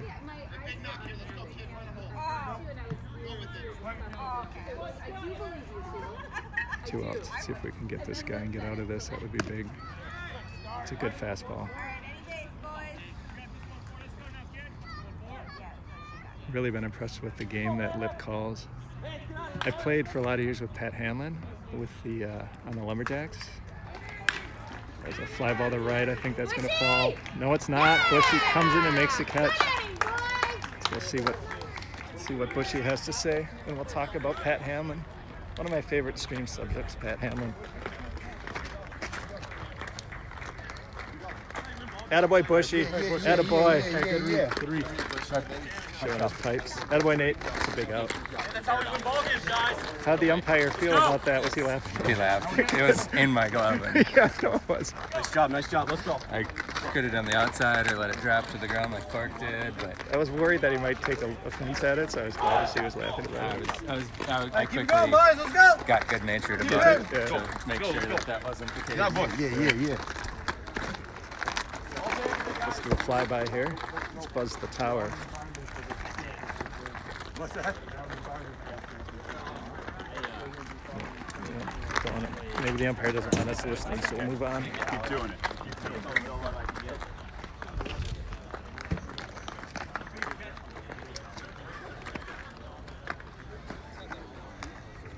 Looking pretty good out there, gents. Lead on that one up the middle. There wasn't too much room in between either of us. Yeah. At that point. They covered more ground, but Right. Yeah, perfect triangle between us. yeah, at that point though, like diving to snap it would have just Right. I have no chance to throw him out from that far back in the hole laying out, and one way or another, the guy's coming in from third. This So. runner at first, maybe you can force him out or something. Or a guy in second, I'll keep him from scoring and do it, but Yeah. I figured if I lunge and somehow grab it, I can still throw him out if I dive. It's a dead play.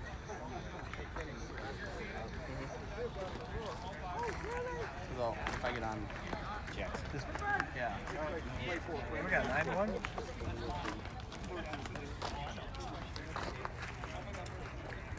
Are the hitters making Let's go, boys, adjustments? huh? Let's go. Pitching? Sorta. Yeah. He's just not hitting spots. Yeah, that's what it looked like. It looked like he was getting a little He loose. doesn't have his off speed well, and then he can't get his fastball in their half. He's leaving it on the outer half. And they're all trying to go up the They middle. are. Yeah. Yeah, Lip pointed out how someone's in our spot now.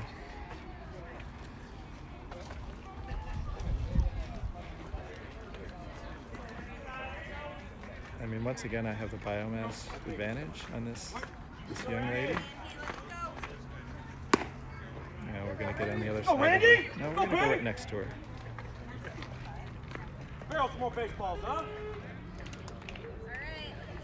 Randy's feeling really good about his swing right now. Spun off it. I think it's going to be caught. No, it is caught. One out. Unfortunately, caught it. I'll be frustrated with that. I know he's feeling as good as he's felt all tournament right now. It takes us one hit, one barrel, and you feel like you're back. You feel like you can hit anything, especially when you're Randy. Randy's always one barrel away from just a torrid stretch of baseball. Hey, good take. Let's go. Hey, be ready to hit, huh? It's a good take. Dan's a taller guy. I think it's fair to say he's got a longer swing. That's good. He's going to have to get things moving a little bit quicker against a fastball like this. I mean, you saw it right there. It's a swing that generates a lot of power, but it takes a while to move through the zone. It's a good pitch. Dan shook his head and said, "Yep." Curveball's a good pitch. It's an effective counter pitch to his fastball in terms of the speed. It also seems to have a lot of movement on it. Another one. Yeah. We saw Dan do the same thing last at bat on a curveball. Offered at it, but couldn't pull the trigger. That one was called for a strike 3. It's Mike Lippert. Let's go. Start up, zero. I was talking about Lippert and was going to compare him to Pat Hamlin, the old Lumberjacks catcher. They're both very cerebral back there. Hey. Hey, now you. They look for hitters' weaknesses and they look to exploit them. I mean, that's why he and Matt make such a potent combination as a battery, because they're both good at it. And when their approaches resonate. Wow, he just tried to throw that one through the catcher and the umpire. Sailed high, 1-2. And you've got two smart guys looking to take the batter apart, and their analysis is resonating. That's a pretty good combination. I used to throw to Pat. I threw a lot of junk. We always had a lot of fun. He found a way to make my garbage somewhat effective. And then when he had a good pitcher back there, he made them better too. Kind of an amplifier. That's what you want your catcher to be. You want him to amplify the talents of the pitcher rather than suppress them. And sometimes if you've got a catcher who's not accustomed to a pitcher, a catcher can take away from the pitcher. Little up. It's a great take. That's Lip trusting the umpire. Maybe enjoying the relationship he's struck up with him being back there when Nate's pitching. It's just another shot to right. It's what he did yesterday against that really good pitcher. It's almost an identical hit. Just a rope to center field. I gotta just say in all candor, I knew Lip was a good player. I mean, I played with him on the Lumberjacks, played with him this summer. I think, my estimation of a lot of players and their talents has risen in this tournament. Let's go. But I think my estimation of Lip's has risen the most. And it's not like I thought Lip was a bad player. I didn't, but I've just been so impressed with him. What he's doing behind the plate and still getting in the box and doing that to a pitcher like this. It's a tremendous tournament for Mike Lippert. It's Macreal, man on first, one out. Good take.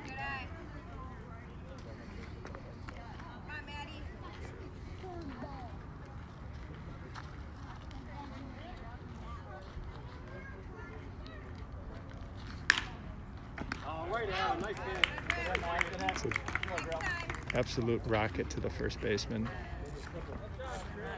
Yeah, I hit it right at the first baseman. I heard Diamond say maybe a triple. Hits that a little bit to the right. That ball's probably got enough pace on it to get to the fence. It'd be an RBI triple. Instead, it's up in the glove of the first baseman. So we were in Tucson yesterday. The drive back was awful. I mean, I mentioned we were talking about the drive itself in the back seat, and I suggested it might have been one of the top 50 worst drives I've ever had in my life. And they said, baseball drive? I said, no, just all drives I've ever been involved in. This might land in the top 50 somewhere. I mean, the company was great, but, you know, we were tired and we just wanted to be back home and get on with the business of, you know, the downtime that you have down here when you're playing in this tournament. We did not want to be sitting in that car driving through pretty boring landscape and a lot of traffic. And then I walked that comment back after a while. I said, it's probably not top 50. I mean, it was only a 2-hour drive. I've been on a lot of longer drives that seemed longer than that. But we all just remarked on what an awful drive back home that was last night. Fortunately, we're back local today, so.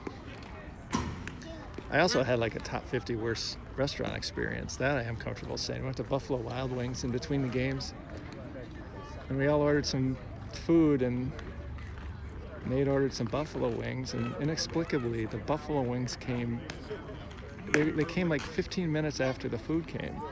Like, you think they just have this massive assembly line for buffalo wings in the kitchen, right? I mean, it's in the name of their damn restaurant. But instead we actually had to take these wings to go so we could make our second game. My rap wasn't very good. Of course, it was loud in there. But just the episode with the wings really put a bad taste in my mouth. Figuratively and even literally, they weren't very good.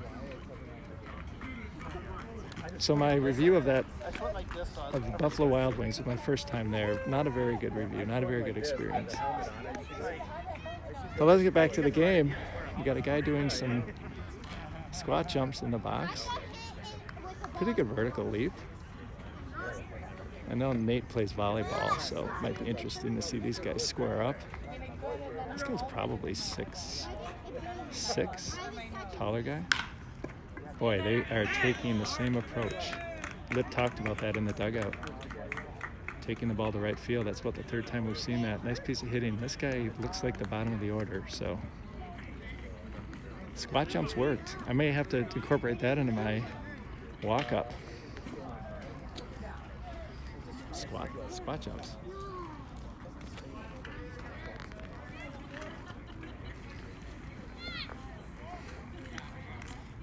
Leadoff runner on, bottom of the fifth, Lumberjacks 9, Mauraders 1. Pitch was off the plate, ball 1.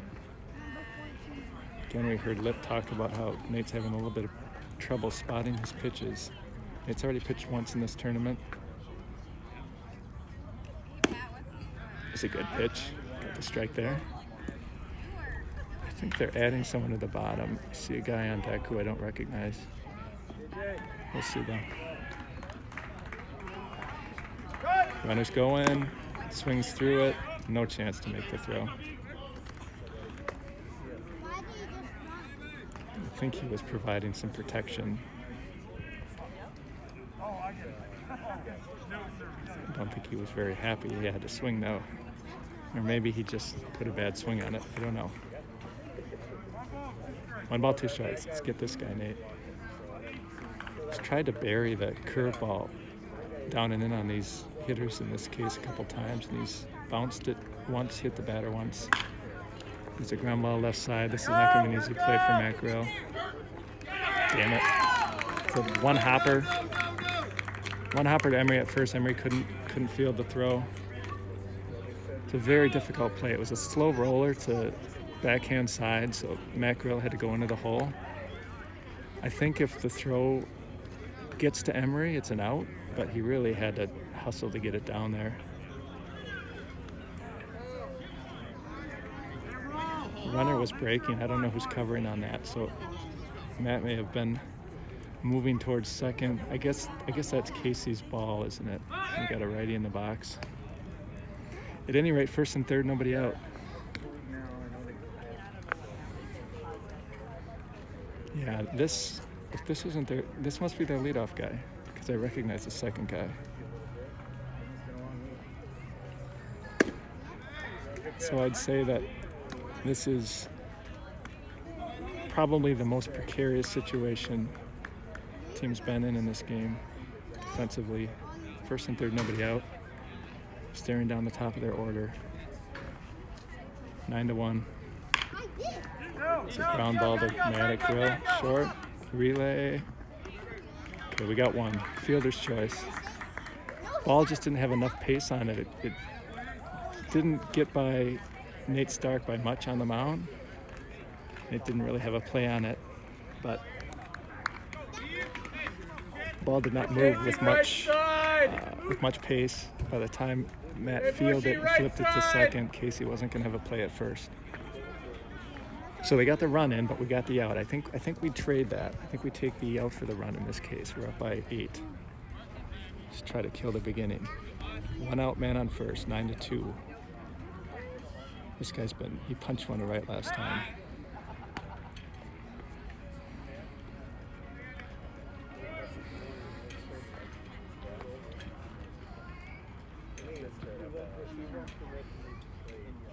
Very deep in you.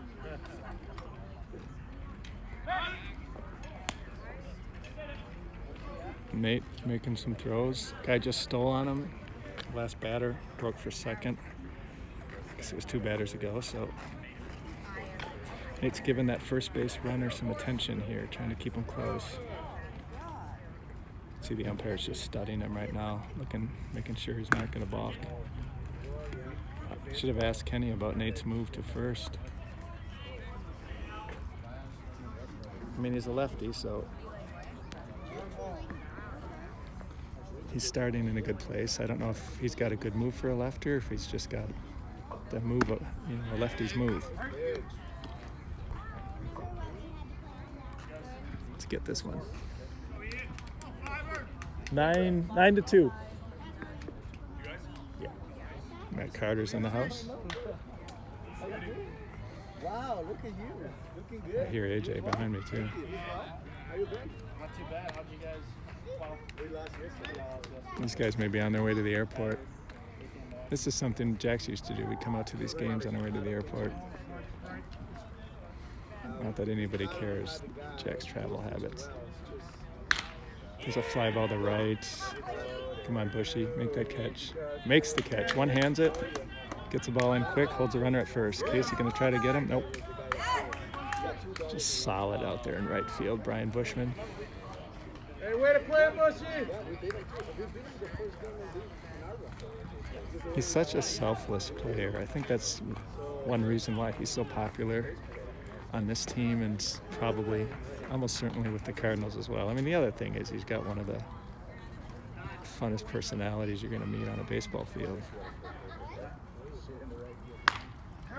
But, you know, if he played every inning out in right field and didn't get in at bat, my sense of Brian Bushman is you wouldn't hear a peep out of him. Just loves being part of the team and cheering other guys on. He's gotten a lot of play. Well, not a lot. He's got a number of at-bats. Casey ran everyone's batting averages. I think he was hitting like 389. So he's gotten some hits. He's played well. And he's just owned that right field position. I don't know that anyone else has been out in right field this tournament.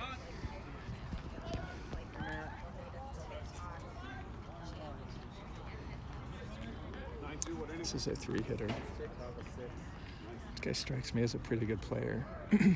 Third time seeing Nate Stark.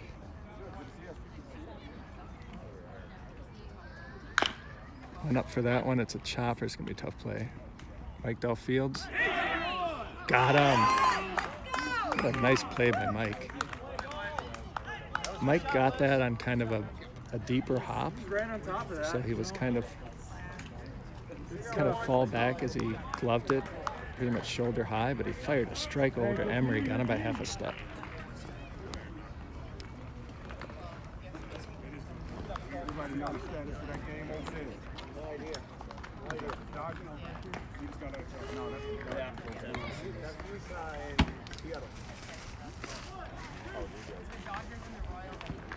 This guy's got like a parasail attached to his bat. That's interesting. How have I not added that device to my collection of hitting devices? Could I swing that in my basement? I think I could. Will I be swinging that in my basement before the winter is over? I think the answer is yes. In italics. Okay, what do we got here? What's the score? You've been throwing your curveball, locating it pretty well, so you've been calling that. You're beating the guy on the slider. Little snake burn. Yeah, I got him now. Because the grades were like, he hits it hard to the right every time. Yeah. We're playing him way over. You had him perfect that Yep. time. So. I'm shading him actually in right center. Yeah, I got a total shift on. Kenny, what do we got for a score and all that? 9-2, top of 6. We got Kazaza leading off.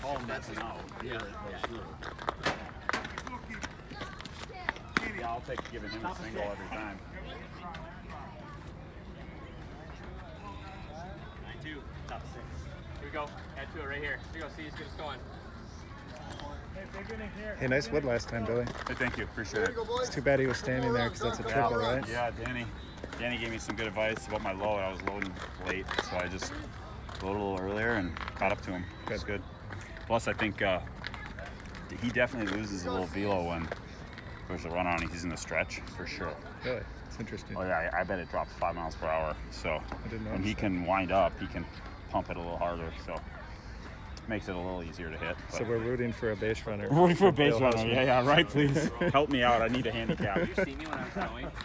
That was some good. That was some good intel from Billy. I hadn't noticed that. Oh yeah.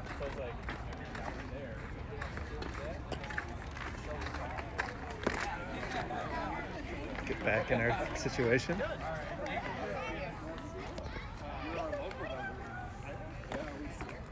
Casey John. Who's this? No, this is Diamond Dan. We got top of the order. Take that. That.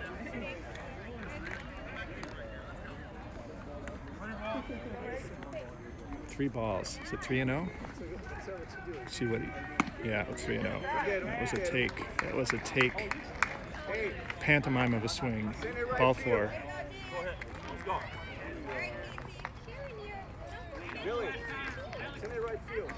Just a professional leadoff at bat for Dan Casaza. Not jumpy out there, not anxious. Waits for a good pitch, doesn't get one, ends up on first base. Let's see if he steals second. Still got that great speed. Oh, he just got kicked off first base.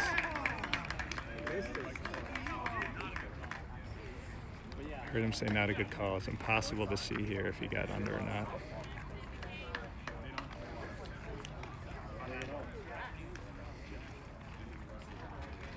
And clearly not happy.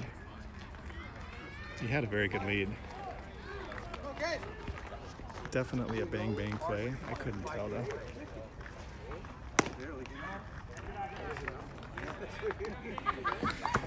Okay, so we start over. 1 out, nobody on. Oh my goodness. Oh, shit.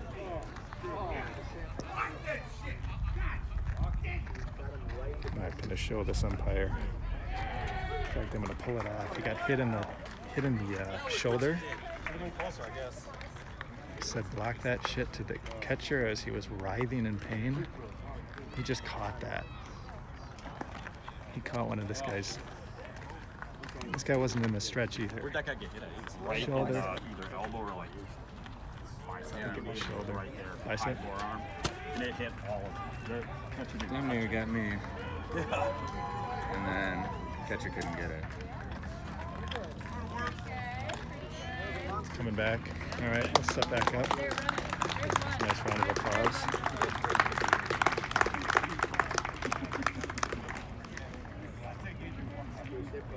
The catcher will not be getting a Christmas card or a fruitcake from this umpire.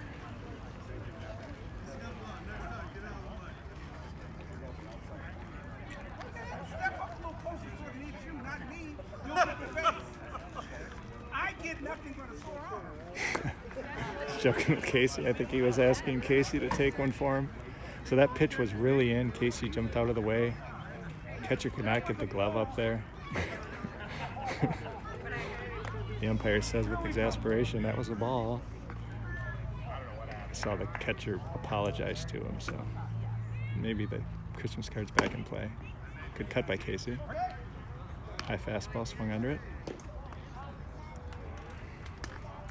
Fruitcake's probably still off the table, though. Big curveball. Didn't break. Just kind of spun up there, up and in. I think the count is 2-1. 3 balls, 1 strike, maybe, so. Ball 4, okay. That's 2 straight walks from this guy. And 8 balls and 9 pitches. Is it possible that we're seeing the bottom of the gas tank with this guy? He pitched 5 innings yesterday. He's a power pitcher. We're in a desert. Looks like he's in pretty good shape, but he's not bionic. He's not Ken Wangler. Oh, that is straight up. Get there, Billy. No, it's going to be infield fly. He snow-coned it. Hey, let's go, Emery. Here's Emery.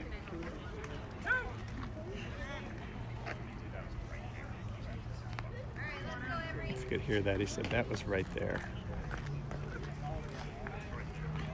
He was right on time with that pitch, followed it straight up.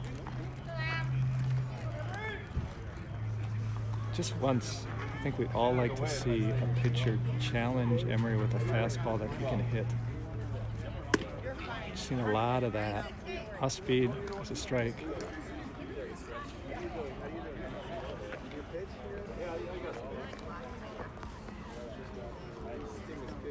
Another big curveball. He called it a ball. Pretty much the same place, it looked like.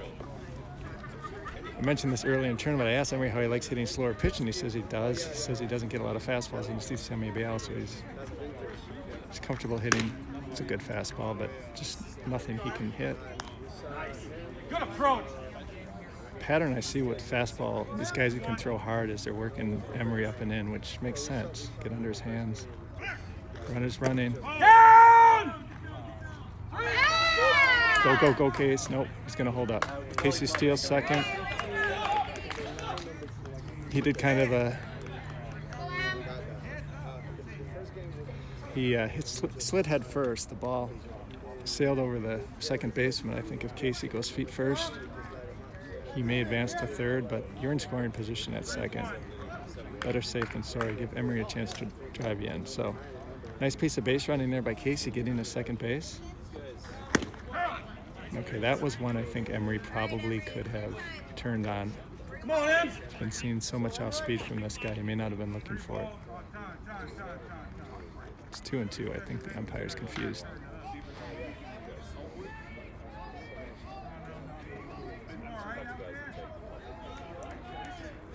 Something's going on with the second baseman. Umpire noticed that, called time, and asked him if he's okay. Kind of had hands on his knees like he was overcome by the heat or something. At any rate, it's fine now. 2-2, I believe. There's a fly ball to left field. Did he get enough of it? No. Makes the catch at the wall. Nice piece. That was a off-speed curveball. Emery kind of swept through the zone with his bat. I don't really feel like he was on time with it, but he's so strong. He did get the arms extended. You see the umpire talk. I can't see. He's talking about what happened out there. I don't know if this umpire wants me talking about it. So give him a little privacy. Anyway, Emery got the arms extended on a curveball. Hit a ball deep to left field, but probably landed maybe 5 feet in front of the warning track. So didn't feel off the bat like it had a chance to go, but certainly had a chance to land over the outfielder's head. But it looked like that guy was playing Emery pretty deep, as one does.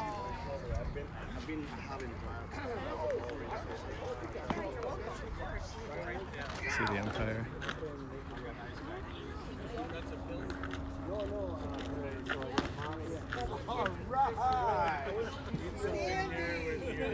Looks like we're giving the umpire some candy.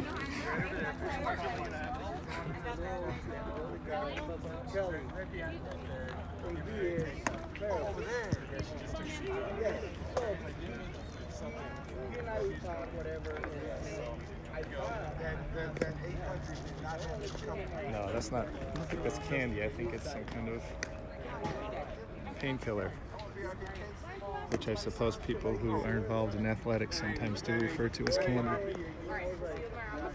He's doing a pretty good job back there, I think. Yes, I will probably need that ice later. Casey was not happy with a couple of calls on the corner. And Casey thought they were well off the corner, but I haven't seen too many dramatic or ostentatious reactions to some of these strike calls. Guys seem to be accepting of what he's been doing.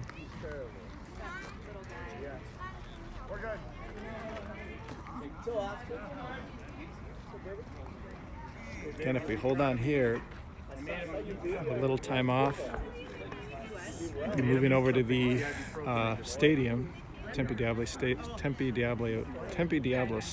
That's where we had our stadium game earlier this week, playing in the championship. Gotta finish this one out.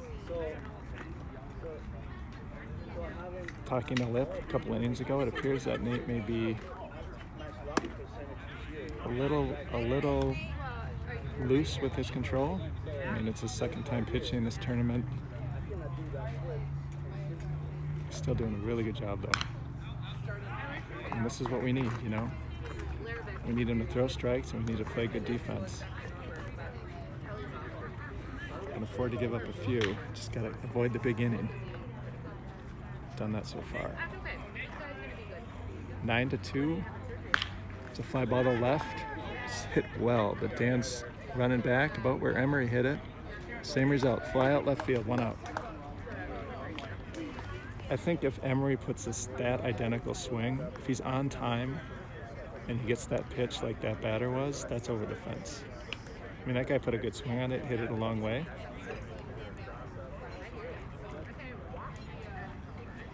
But doesn't quite have the muscle mass that our man Emery does. Okay, here's a 3-hitter. No, or is this the guy who reminds me of me? I think this is a guy whose swing reminds me a little bit of mine. Yeah, this is him.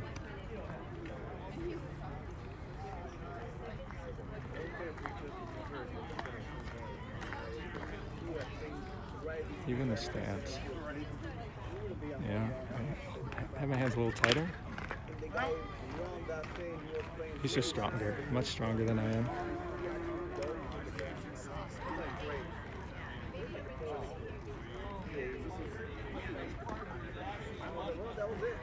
That's all I got. I went back to the ball like this. No, I don't do icing. Pretty good fastball up and away. He fights that off. Fouls it off. 2 strikes.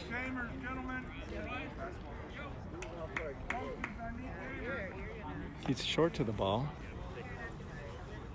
Again, I think that's a function of his approach.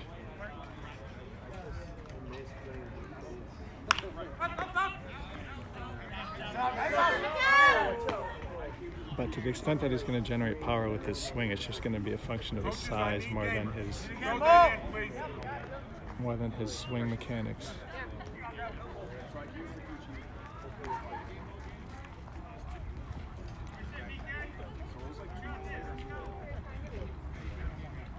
This is the kind of guy I feel like a guy like Lippert is going to have a plan against. I mean, Nate may have one too, but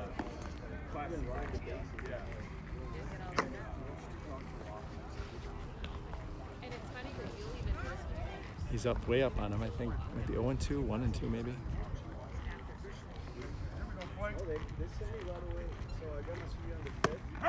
Got him. Batter does not like that one. Impossible to tell here where that pitch was.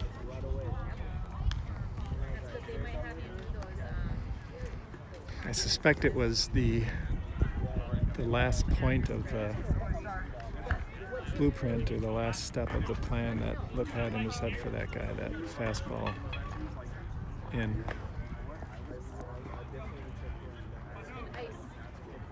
So that's one out. It's good to get that first one. Working in again. Called a strike. This guy did not like that. Now, one thing these hitters have been doing, Mitt mentioned this, and it was really obvious watching from back here, is they were really looking for that pitch up and away and taking it to right field. And I think I think these guys are getting the habit of kind of leaning out over the plate and looking outside. And Nate is now starting to work the inner half. We got a pop up to Emery at first base. Foul territory, makes the catch, 3 outs. I mean, Lip is smart enough. I think most catchers are, but Lip is certainly smart enough to recognize that if you got batters looking to take these pitches up and away to right field, you know, start zipping them in, middle in with that fastball.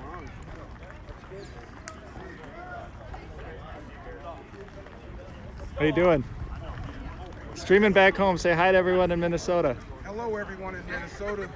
This is the umpire from Denver, Colorado. I now have a broken arm. Which I now have a broken arm.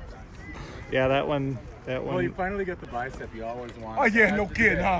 No? So what if it's because of swell? And I feel the swell. Yeah, that was pretty bad. Trust me, I've been hit once or twice before. I bet. I was just thankful it wasn't a hand.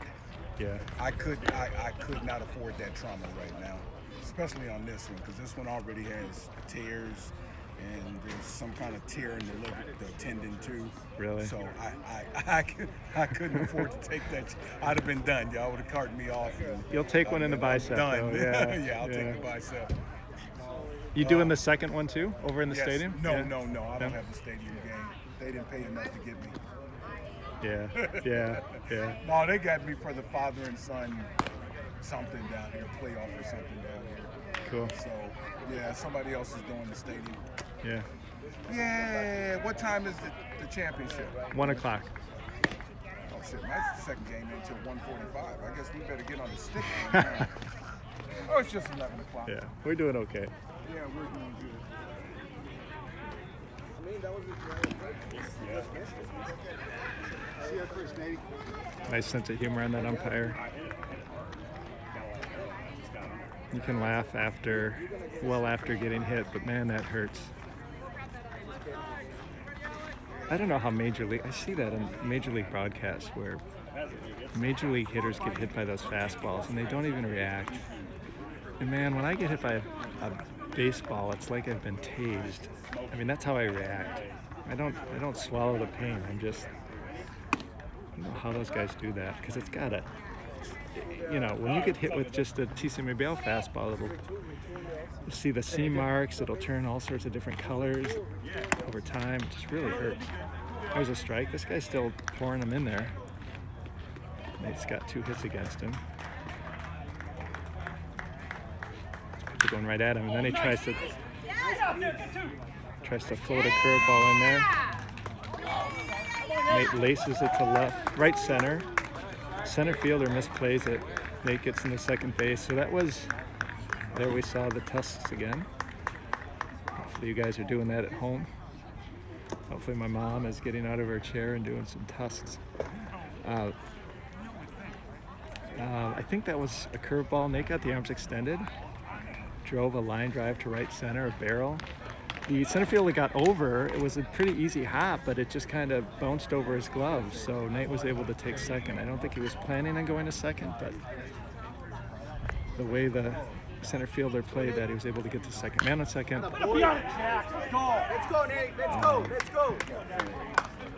Nobody out. So that was a ferocious cut. Nate was right on time with that fastball. Let's go, Nate. Smelled his bat afterwards. You foul a pitch off like that, you can smell the wood. Came back with a curveball. A little smell of burnt wood. It actually happens. I mean, it's happened to me. It's a pretty cool thing when you're up there and you smell a little bit of burnt wood when you foul a good pitch off. Wow, that's a good take.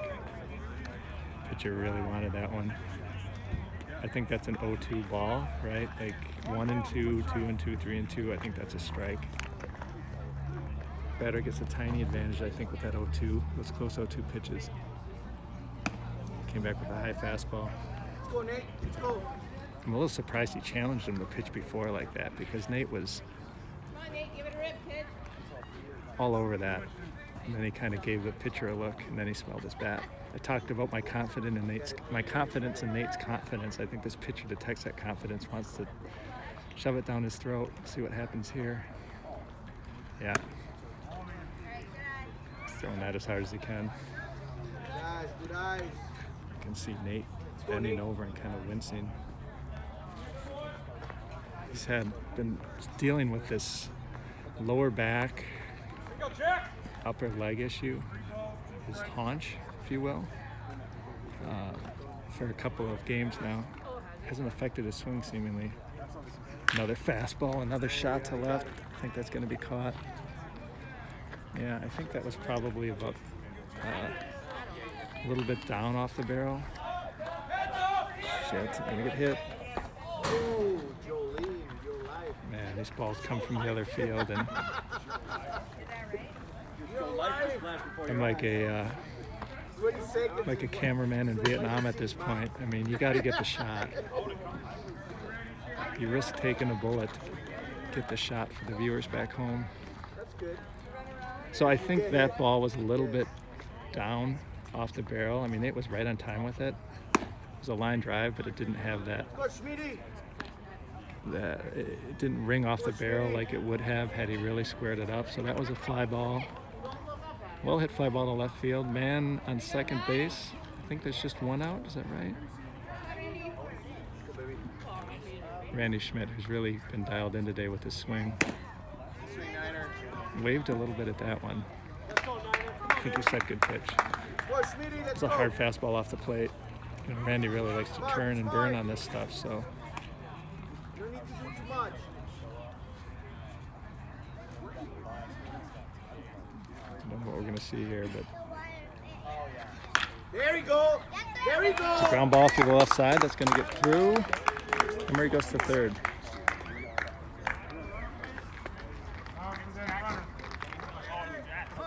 And we got Jackson running for. I was surprised at this. I would have thought that Jax would have had a non-runner, but Randy's got one because of an ankle. Apparently we don't have one for Jax. Jax must have told him he was okay to run. Hey, Randy. Randy, one out? Okay, first and third, one out. Now, we've seen this pitcher challenge Dan with fastballs. Dan's had a little bit of hard time catching up to him, and then he's frozen him with some good curveballs. So I would say, I think of all the batters, the Mammoth batters, this guy's faced so far, I think he's had Dan's number a little bit more than the rest of the guys. See if Dan can make an adjustment here. Oh, you there? You there? Shaking his head. He was on time with that. Pitch was out of the zone. It was low, but I think Dan may want to avoid seeing that curveball. So I think he's going to be sitting dead red here, hoping to get something he can get a barrel on.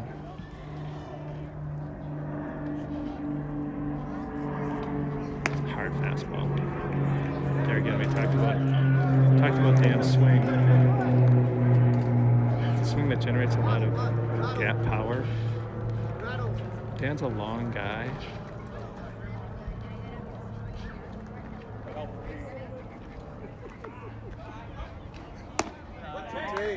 Just trying to throw that by him. I think he recognizes that Dan's a little behind on this fastball. He's also thrown some really good curveballs against him. I don't think Dan's very comfortable right now. I think in the back of the mind he's worried about that curveball. There it is right there.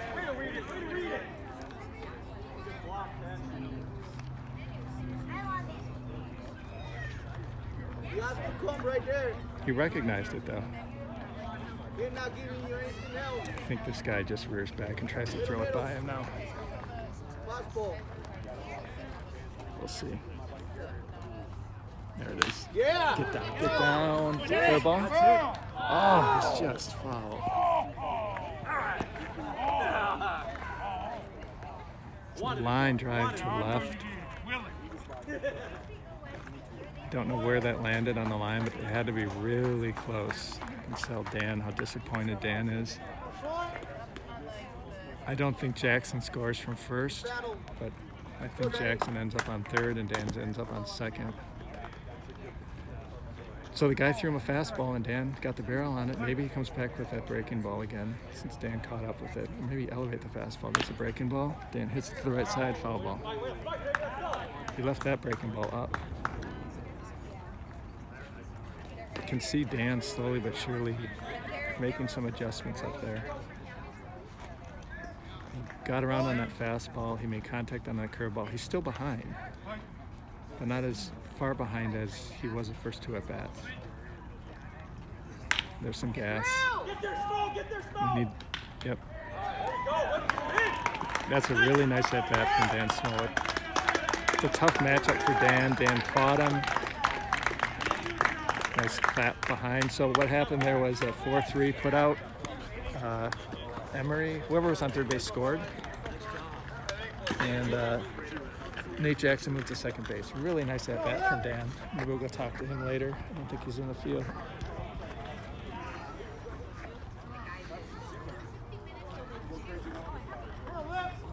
Dan really battled there. This hasn't been a kind matchup for him so far today. So to get that guy in from third, that pitcher's one pitch away from a strikeout. It's a really nice at bat from Dan Smollett. So here's Lip. I've had a really nice line drive single last inning against this guy.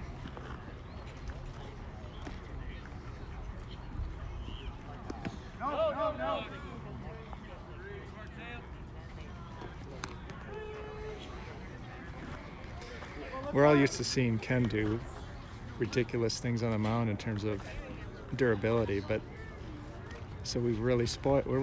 But what this guy's doing is pretty impressive. He pitched 5 yesterday.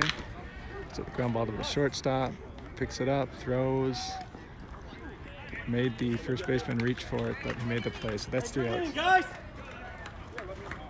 Been spoiled a little bit by Kenny and what he's able to do, but this guy's doing a nice job out there on his second day of work. Good job, fellas. Good job. Go, finish strong, finish strong, finish strong, finish strong. Hey Dan, really nice at bat. Really nice at bat. I was saying on the stream, I felt like you're adjusting, right? Took me 2 at bats. Yeah, you're getting that bat up to that speed. Yep. Fouled that fastball off, fought off that curveball. We needed that one to land fair on the line. Yeah, how close was it? I couldn't tell. It drifted out a little bit. Did it? But yeah. It started off looking really promising, but then it just tailed. Yeah, it looked like it might be good. That was a really good at bat. Really important too. If he strikes you out, we probably don't get that right now, right? Got to run in. I'll trade that all day. Right. At this point, take a run for not every time. Yep.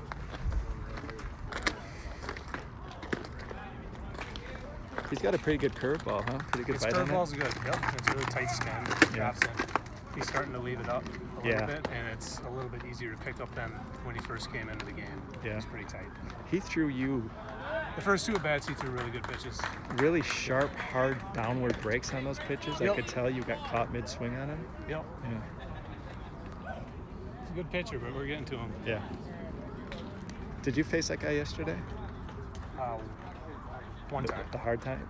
This guy doesn't throw quite as hard as that guy, or would you say he does? Not quite as hard. Pretty close. Yeah. Pretty close. Yeah. I think yesterday it just looked a little harder because of the sun angle. I don't know if we talked about that at all from yesterday. But that was in play yesterday, big time, with picking up the spin of the ball, and he had a really tight spin on the ball. Yeah. So. And he was a lefty, and you're not used to seeing that pace from a lefty all that often. Yeah. Yeah, he was a really good pitcher as well. Get some water before I.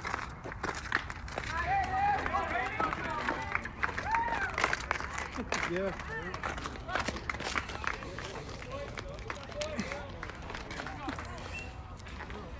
Get some water here, then we'll get back at it. Can we open this for me? Yep. Anything for the stream? Yeah. Want me to pour for you? No. Pour it in my mouth.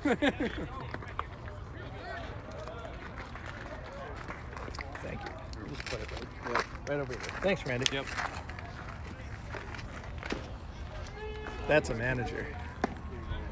Opens your water bottle for you, waits for you to drink it, and then takes it away from you and puts it in your bag.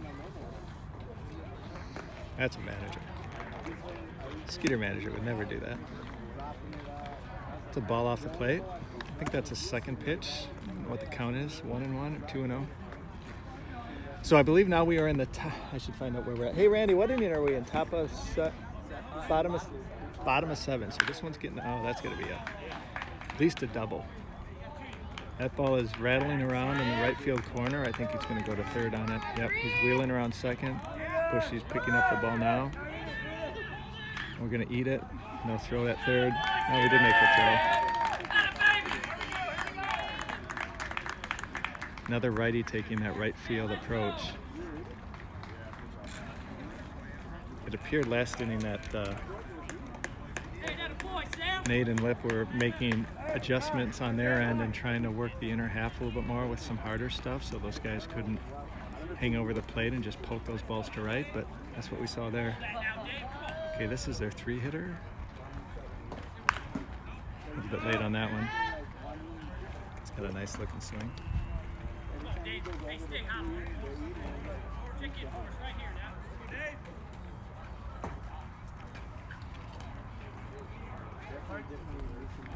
Bottom of the 7th, I think it's 10-2 now. Change up. It looks him back, throws to first. Great pitch. Got him to foul off a fastball that first pitch, and then that changeup's been an effective pitch. It looks from here like he's splitting the plate with it. I'm sure he's not. A nice change of speed. Here's the guy who does some jump squats before he gets in there.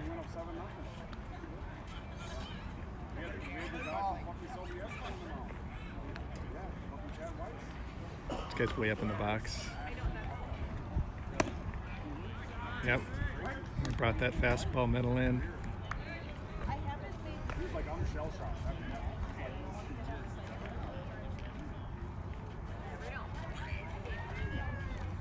It's a change up. Billy's going to be on it. She's got to make the catch. Made the catch. This guy's going to score from third. Billy seeds the run. Just lollipops it in from center field. So I think that makes it 10-3, bottom of the 7th. I think the plan or the hope is that Nate can go 9. I think if we get in any serious trouble, I think we may ask Matt Grill if he can throw. This is the bottom of the order, so that was again working that inner half. No surprise the pitcher, the batter spun off that. He could have probably been hit by that. Ended up on first base, 1-0. Fouled that back, 1-1.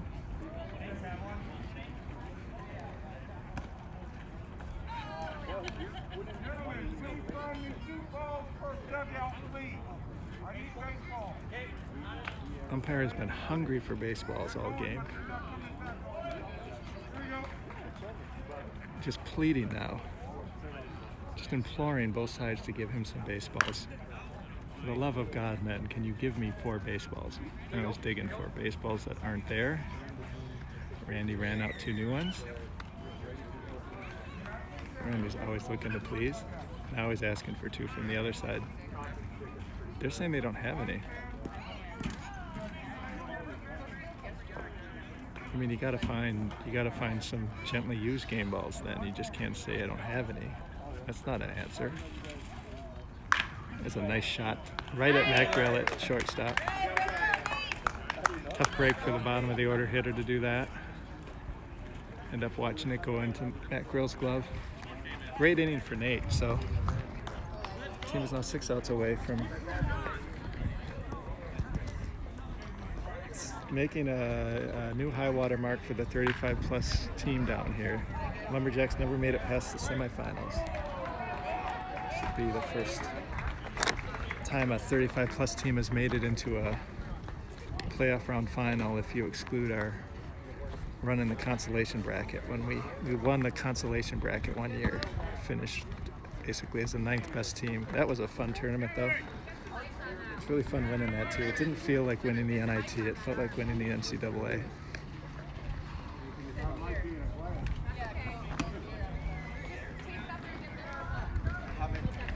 Let's do a quick look in over here and see what we got. I hear a lot of, to me, like the Royals have one of their lesser pitchers in there. Royals have the #1 seed. I think they're probably winning, judging by who they got on the mound.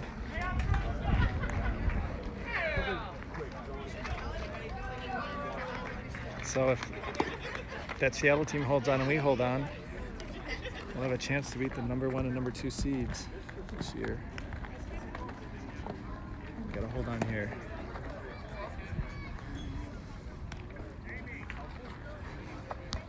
10-3 top 8. 10-3 top 8? 10-3 top 8. Yes, it would. So, is the plan just to ride Nate the rest of the day? Yeah. You got it. It's working. I mean, Nate's next, and then Kenny or Gorilla. They got the top of the order next to me, so Yeah. if we can just navigate that. Sounds like Matt Grill is available. Matt shut down, I think, the best team we've seen in the tournament yesterday, the Long Island team. Again, San Antonio was very, very good. They beat us. And we really took it to Tucson, but they had a very deep, talented roster. Things just really snowballed on them. And we really hit. Oh, way to be ready! That's right on that fastball. This is a top-end 18-plus fastball, I think.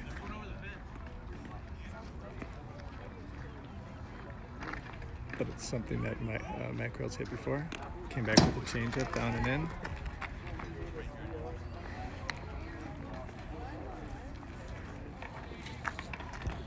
Matt was able to hold off. 1 ball, 1 strike.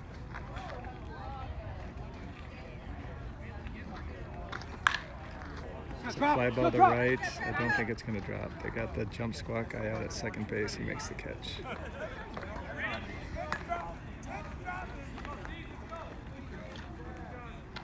I tried to punch that one to right. I think he got it in on the hands maybe a little bit.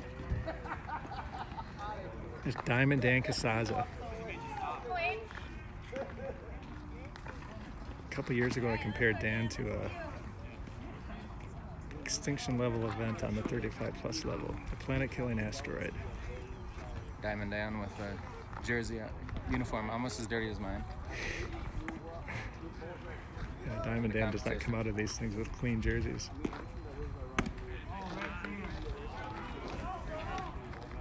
I think he called that a ball.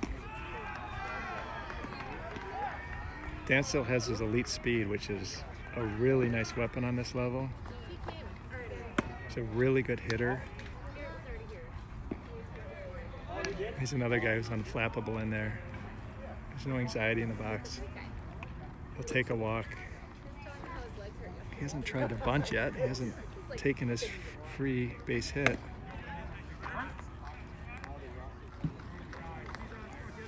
He hasn't needed to use it yet. Don't think he wants to use it here either.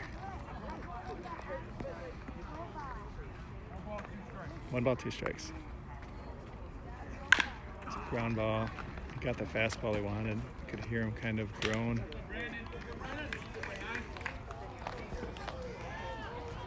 That was the pitch he wanted. I think he just missed it. So that's 1 away.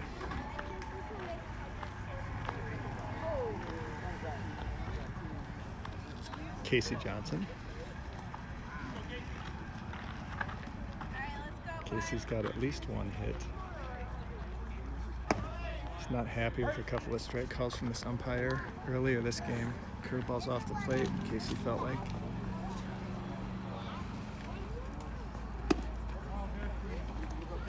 That's a good pitch. It's a good take. Again, I think the pitcher wanted that. It's a curveball that just worked its way a little bit too much in. Another curveball. It's 3 in a row. Oh, just foul.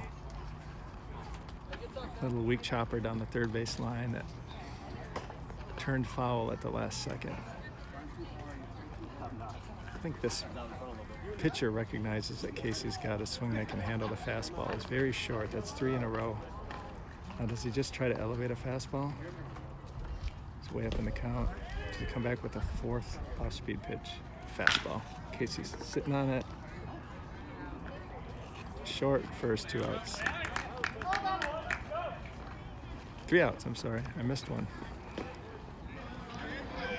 He didn't elevate that fastball. Casey may have been a little off it. You see him clapping his hands there. I think he'd like that one back. I think that one was very hittable.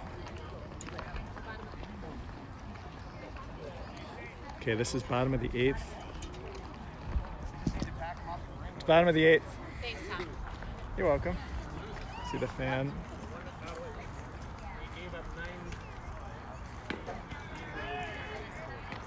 Wait a minute, maybe the Royals are losing. I think they they give up 9 runs in the 4th inning, but they might be losing.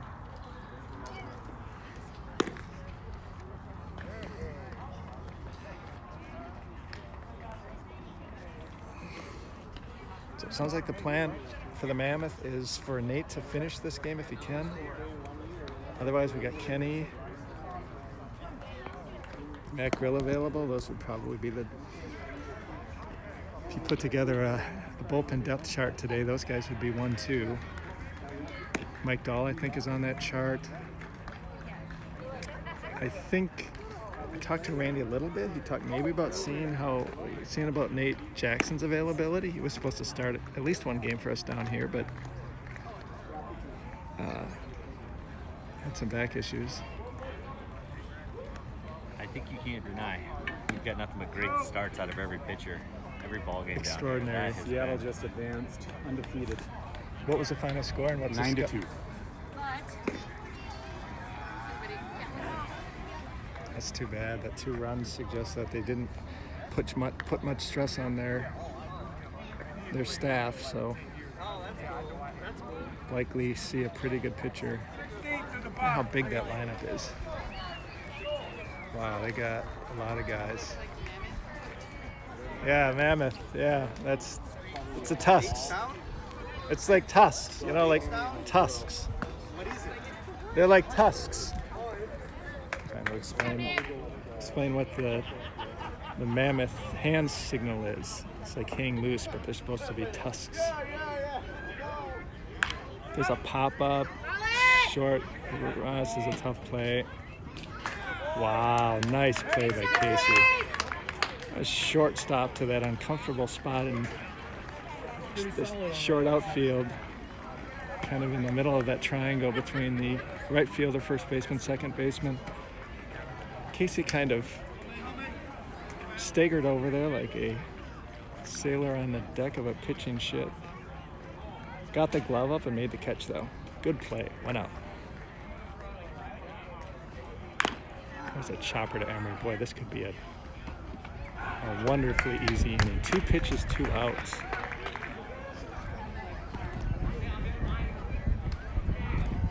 You can anticipate this guy. This is a 2-hitter. So they added a guy to the bottom. Turn the lineup over. We're into the 2 spot here. I think that was 2 pitches, 2 outs.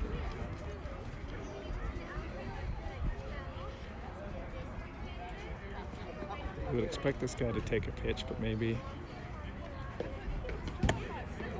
took a pitch. I guess that was a ball. Not sure where that was. Change up, I believe.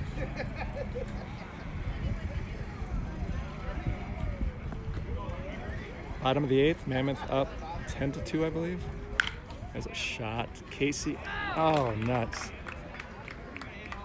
Line drive directly at Casey. Casey jumped. I think he probably could have jumped even higher than he did. This hit really hard. And a wicked slice to it, too. And it just got over Casey's glove. So we got a guy in first, 2 outs.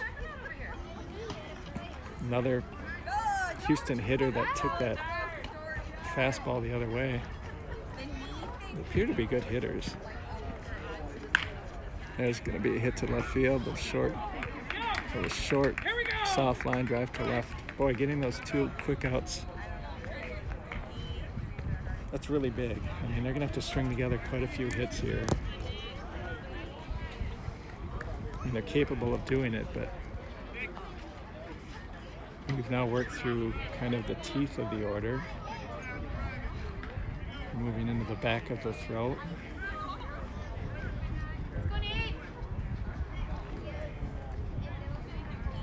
Nate steps off, adjusts the cap. We're playing in the morning sun, which is not as oppressive as the evening sun, or the afternoon sun, rather. Still hot. Good pitch. Really nice start from Nate Stark today. Really been in control. There haven't been too many, hasn't been in this situation too often where he's pitching with guys in scoring position even. Another nice pitch. Again, bringing that harder stuff in, possibly combating their tendency to want to take the ball the other way. 2 strikes, way up on this guy. Let's see what he comes with here. Something up. I don't know if that was his fastball. Probably his fastball. Better is way behind it.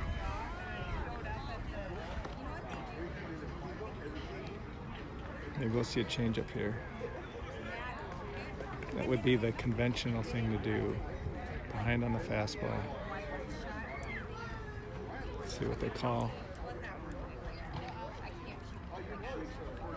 Yep, change. Ground ball to Matt Grill. Knocks it down. Matt got down to one knee, basically smothered that ball with his midsection. Flipped the ball to Casey and just beat the sliding runner. Cucumber cool at shortstop, Matt Grill. Corrals that baseball and shovels it to second base. So we move to the top of the 9th inning. The score is 10-2. Let's do a walk by. Get a sense of the mood. 3 more to go.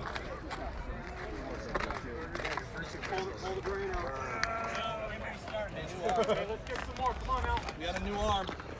Got a new arm. Hey, take a look. Hey, new fella. Somebody left the rabbit's foot. Owl. some predatory bird. I might have Yeah, to go to girl, the next get it. dugout. Right? Take the six. Can I groin? It's like 36.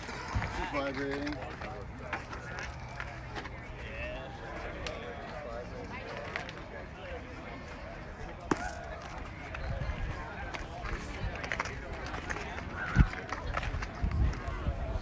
So Seattle won. What did they say? Anything? I don't know.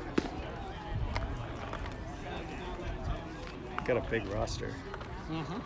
Probably have some good pitcher hidden in there somewhere. How's it going, Tom? Very good. Yeah. Good stream today. You got Very a lot of comfortable. chats and users and I can't tell who's on, so You just. Oh, why can't you tell? well, I can see that. Oh, okay. Yeah. I didn't know what you were saying. I just don't know who's all. You're a bit of a Luddite, so. It's a marvel that I can operate. Can you this. operate this thing? Okay. That's very fair. I'm not even gonna argue with you there, Diamond. Yeah. This might be their guy that the Grays were talking about. My guess would be that.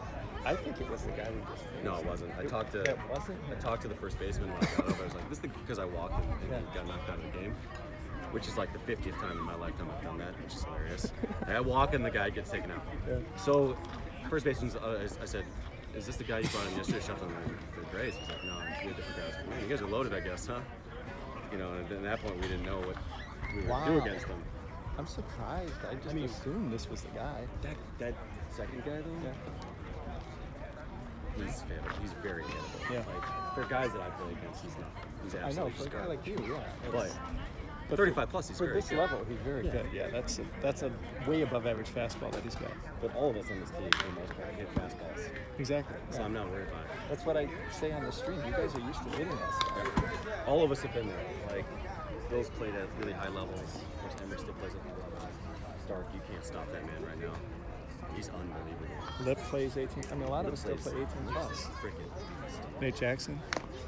Here go, Billy. Here go, Billy.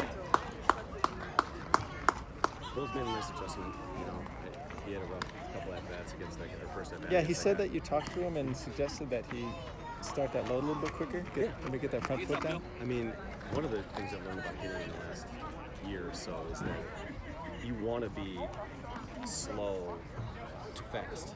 Yeah. So you don't want to just go snap and go into your, and because that's going to cause you to make bad decisions.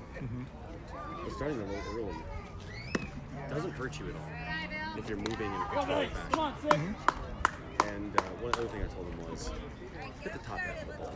But the guy that's throwing fast compared to a guy that's throwing slow, the ball's not going to drop as much. All right, here we go. Come on, Imps!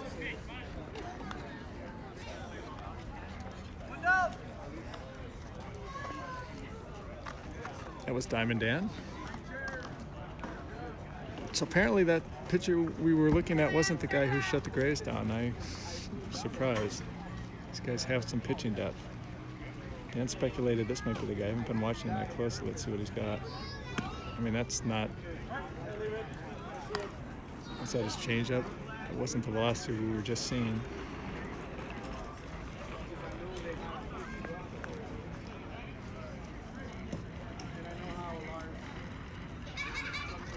There's a high fastball. Let's go, baby.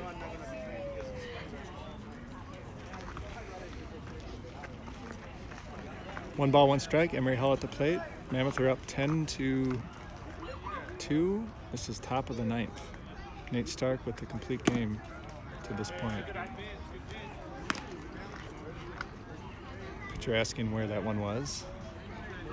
Asked if it was down. The umpire shook his head affirmatively.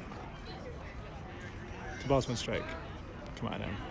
It'll be fun to see him hit a home run.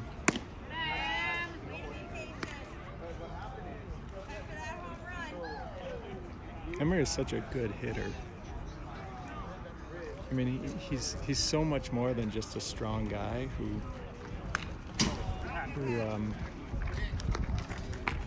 you know, puts up the numbers he does because he's so physically gifted. He's an excellent hitter too. We did this indoor baseball experience thing, this indoor baseball league with hit tracks, so I got to see a lot of Emery, and again, it was just batting practice, machine pitching. He's just very mechanically sound, very, very short to the ball. He doesn't, you know, he's got a really controlled violence. It's a very, very hard swing, but it's not an out of control swing.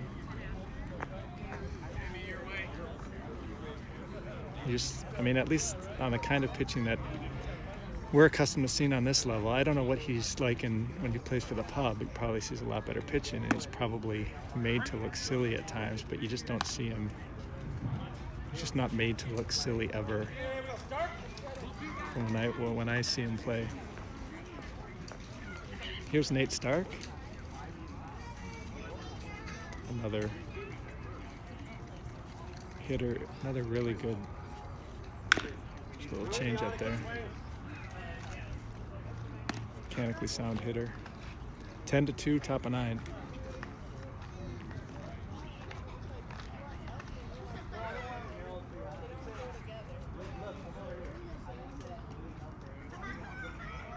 Mammoth are in a pretty good spot right now. We'll see if they can close it out.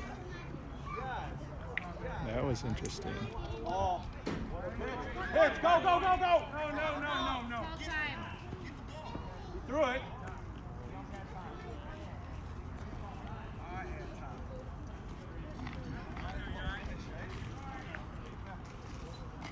So I think what happened there was the umpire called time. I think the pitcher was in mid-release, and he,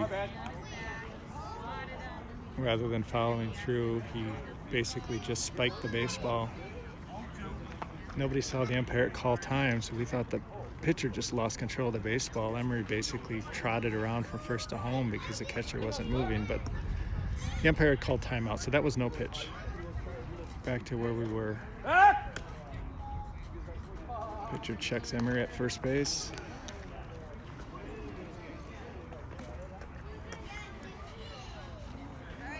They put a nice swing on that changeup or whatever it was. There's a fastball. Nate was on that too. I think that's a pitch he'd like back.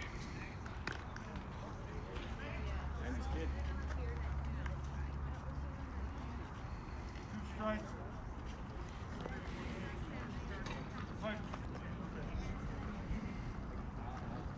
think it's 0-2. I believe there's one out. I know there's a man on first base. It's a ground ball. This could be 2. If he fields it, flip to second, turn, throw to first. He's out. That's 3. Pretty routine ground ball.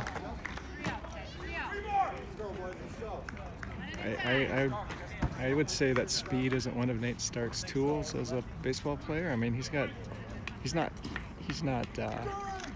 lumbering out there, but he's also not. I don't think he's got plus speed.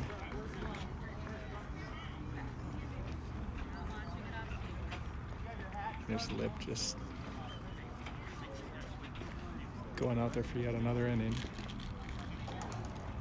So if we can hold on here, what we'll do is we'll enter the Stolen Valor portion of the stream where I get in the handshake line and get some attaboys and nice game from guys as if I contributed on the field. I'll bring the camera with me and then we'll hang out a little bit, see what guys are talking about.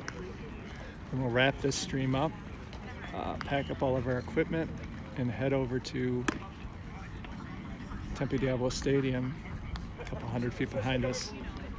Get ready for our 1 o'clock local, 3 o'clock Central Time championship game. I have to tie my shoe, so I don't want to stumble during the Stolen Valor portion of the stream, so give me 1 second.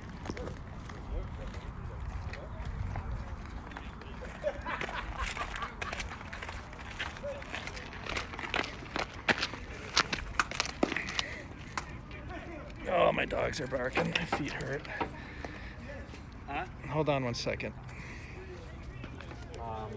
Seattle. They beat the Dodgers. Yep. No.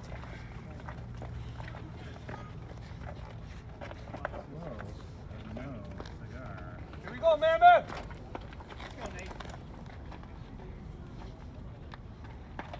Warm him up, Nate.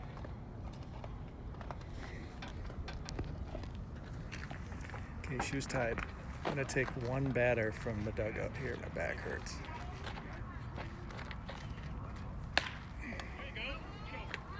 There's a line drive.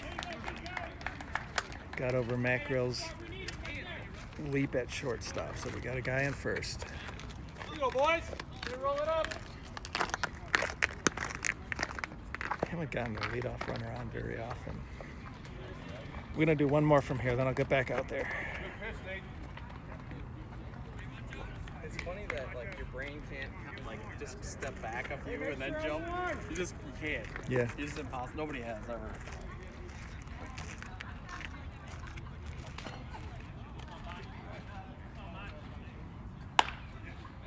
This could be 2. There's a ground ball. Grill's gonna take it himself. Guy's not even running. Grill runs the ball halfway to Emery and flips it. That's 2 outs, just like that. That's not how you want to end your tournament. Yeah. Yeah. No. Hey, one more. Okay, we got 2 outs. One more out and one step closer to 35 plus championship game. This isn't their 3-hitter.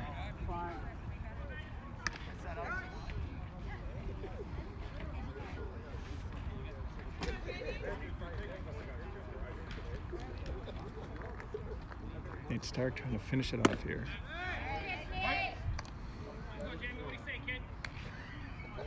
One ball, 1 strike, 2 outs. Bottom of the 9th, Mammoth up 10-2. Change up, curveball, something off speed, called it a ball. Maybe a little low. 2-1. Team that just won is not watching. I'm a little surprised. It's getting out of the heat, maybe. Woo!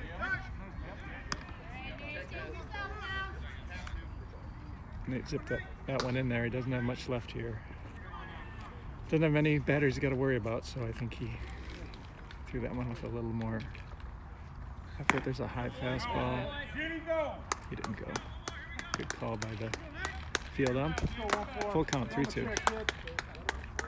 Come on, Star. Come on, kid. Let's go. He's gone to the curveball twice, I think, in this situation. Ended up the ball 4 and a walk. That's a curve.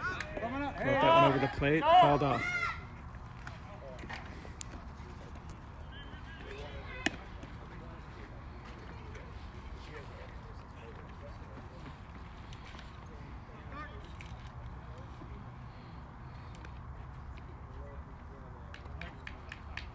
Let's get him, Nate.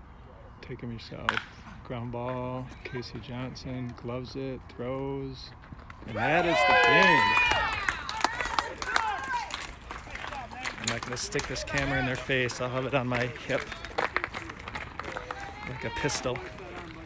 And then we'll do our little brief post game. Attaboy, Case.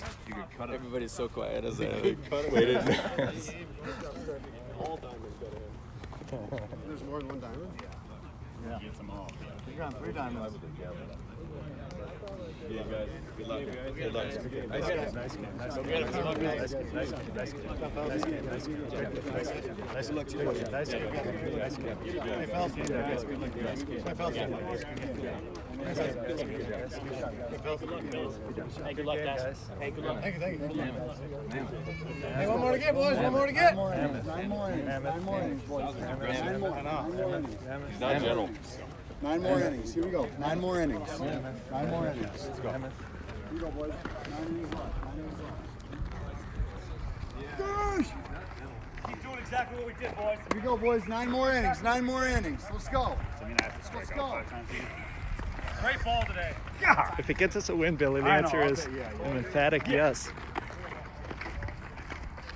So quickly, that team had great handshake game. Very gracious in loss, gracious in defeat. I've been there before. It's hard. Have a day. Way to shove and fuck.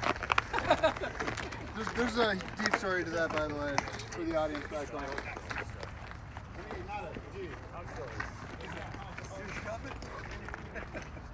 I'm on camera, I can't swear.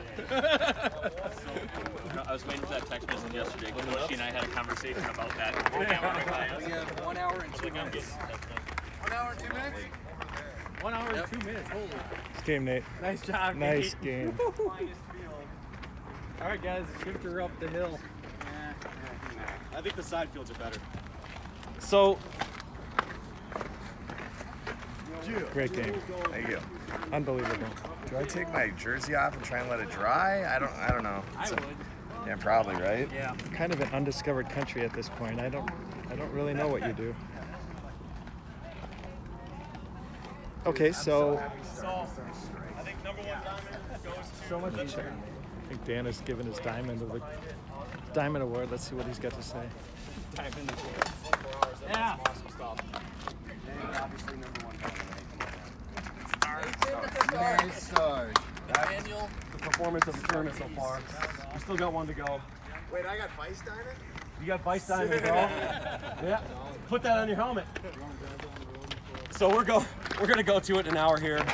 We might stay alive for a little bit more. Restart. Okay, guys, I'm going to wrap this bad boy up. Thanks, everyone, for tuning in. Should be a pretty good stream in terms of the quality. The next one as well. I hope that one was pretty good. I think we had a pretty good angle. No overheating issues. I think we managed to do the whole stream without any breaks. Super clean today. So, come back in about an hour, and we will have the championship game. Thanks again, everybody, for listening, and we will be back. We didn't miss a beat when they brought in the big guy.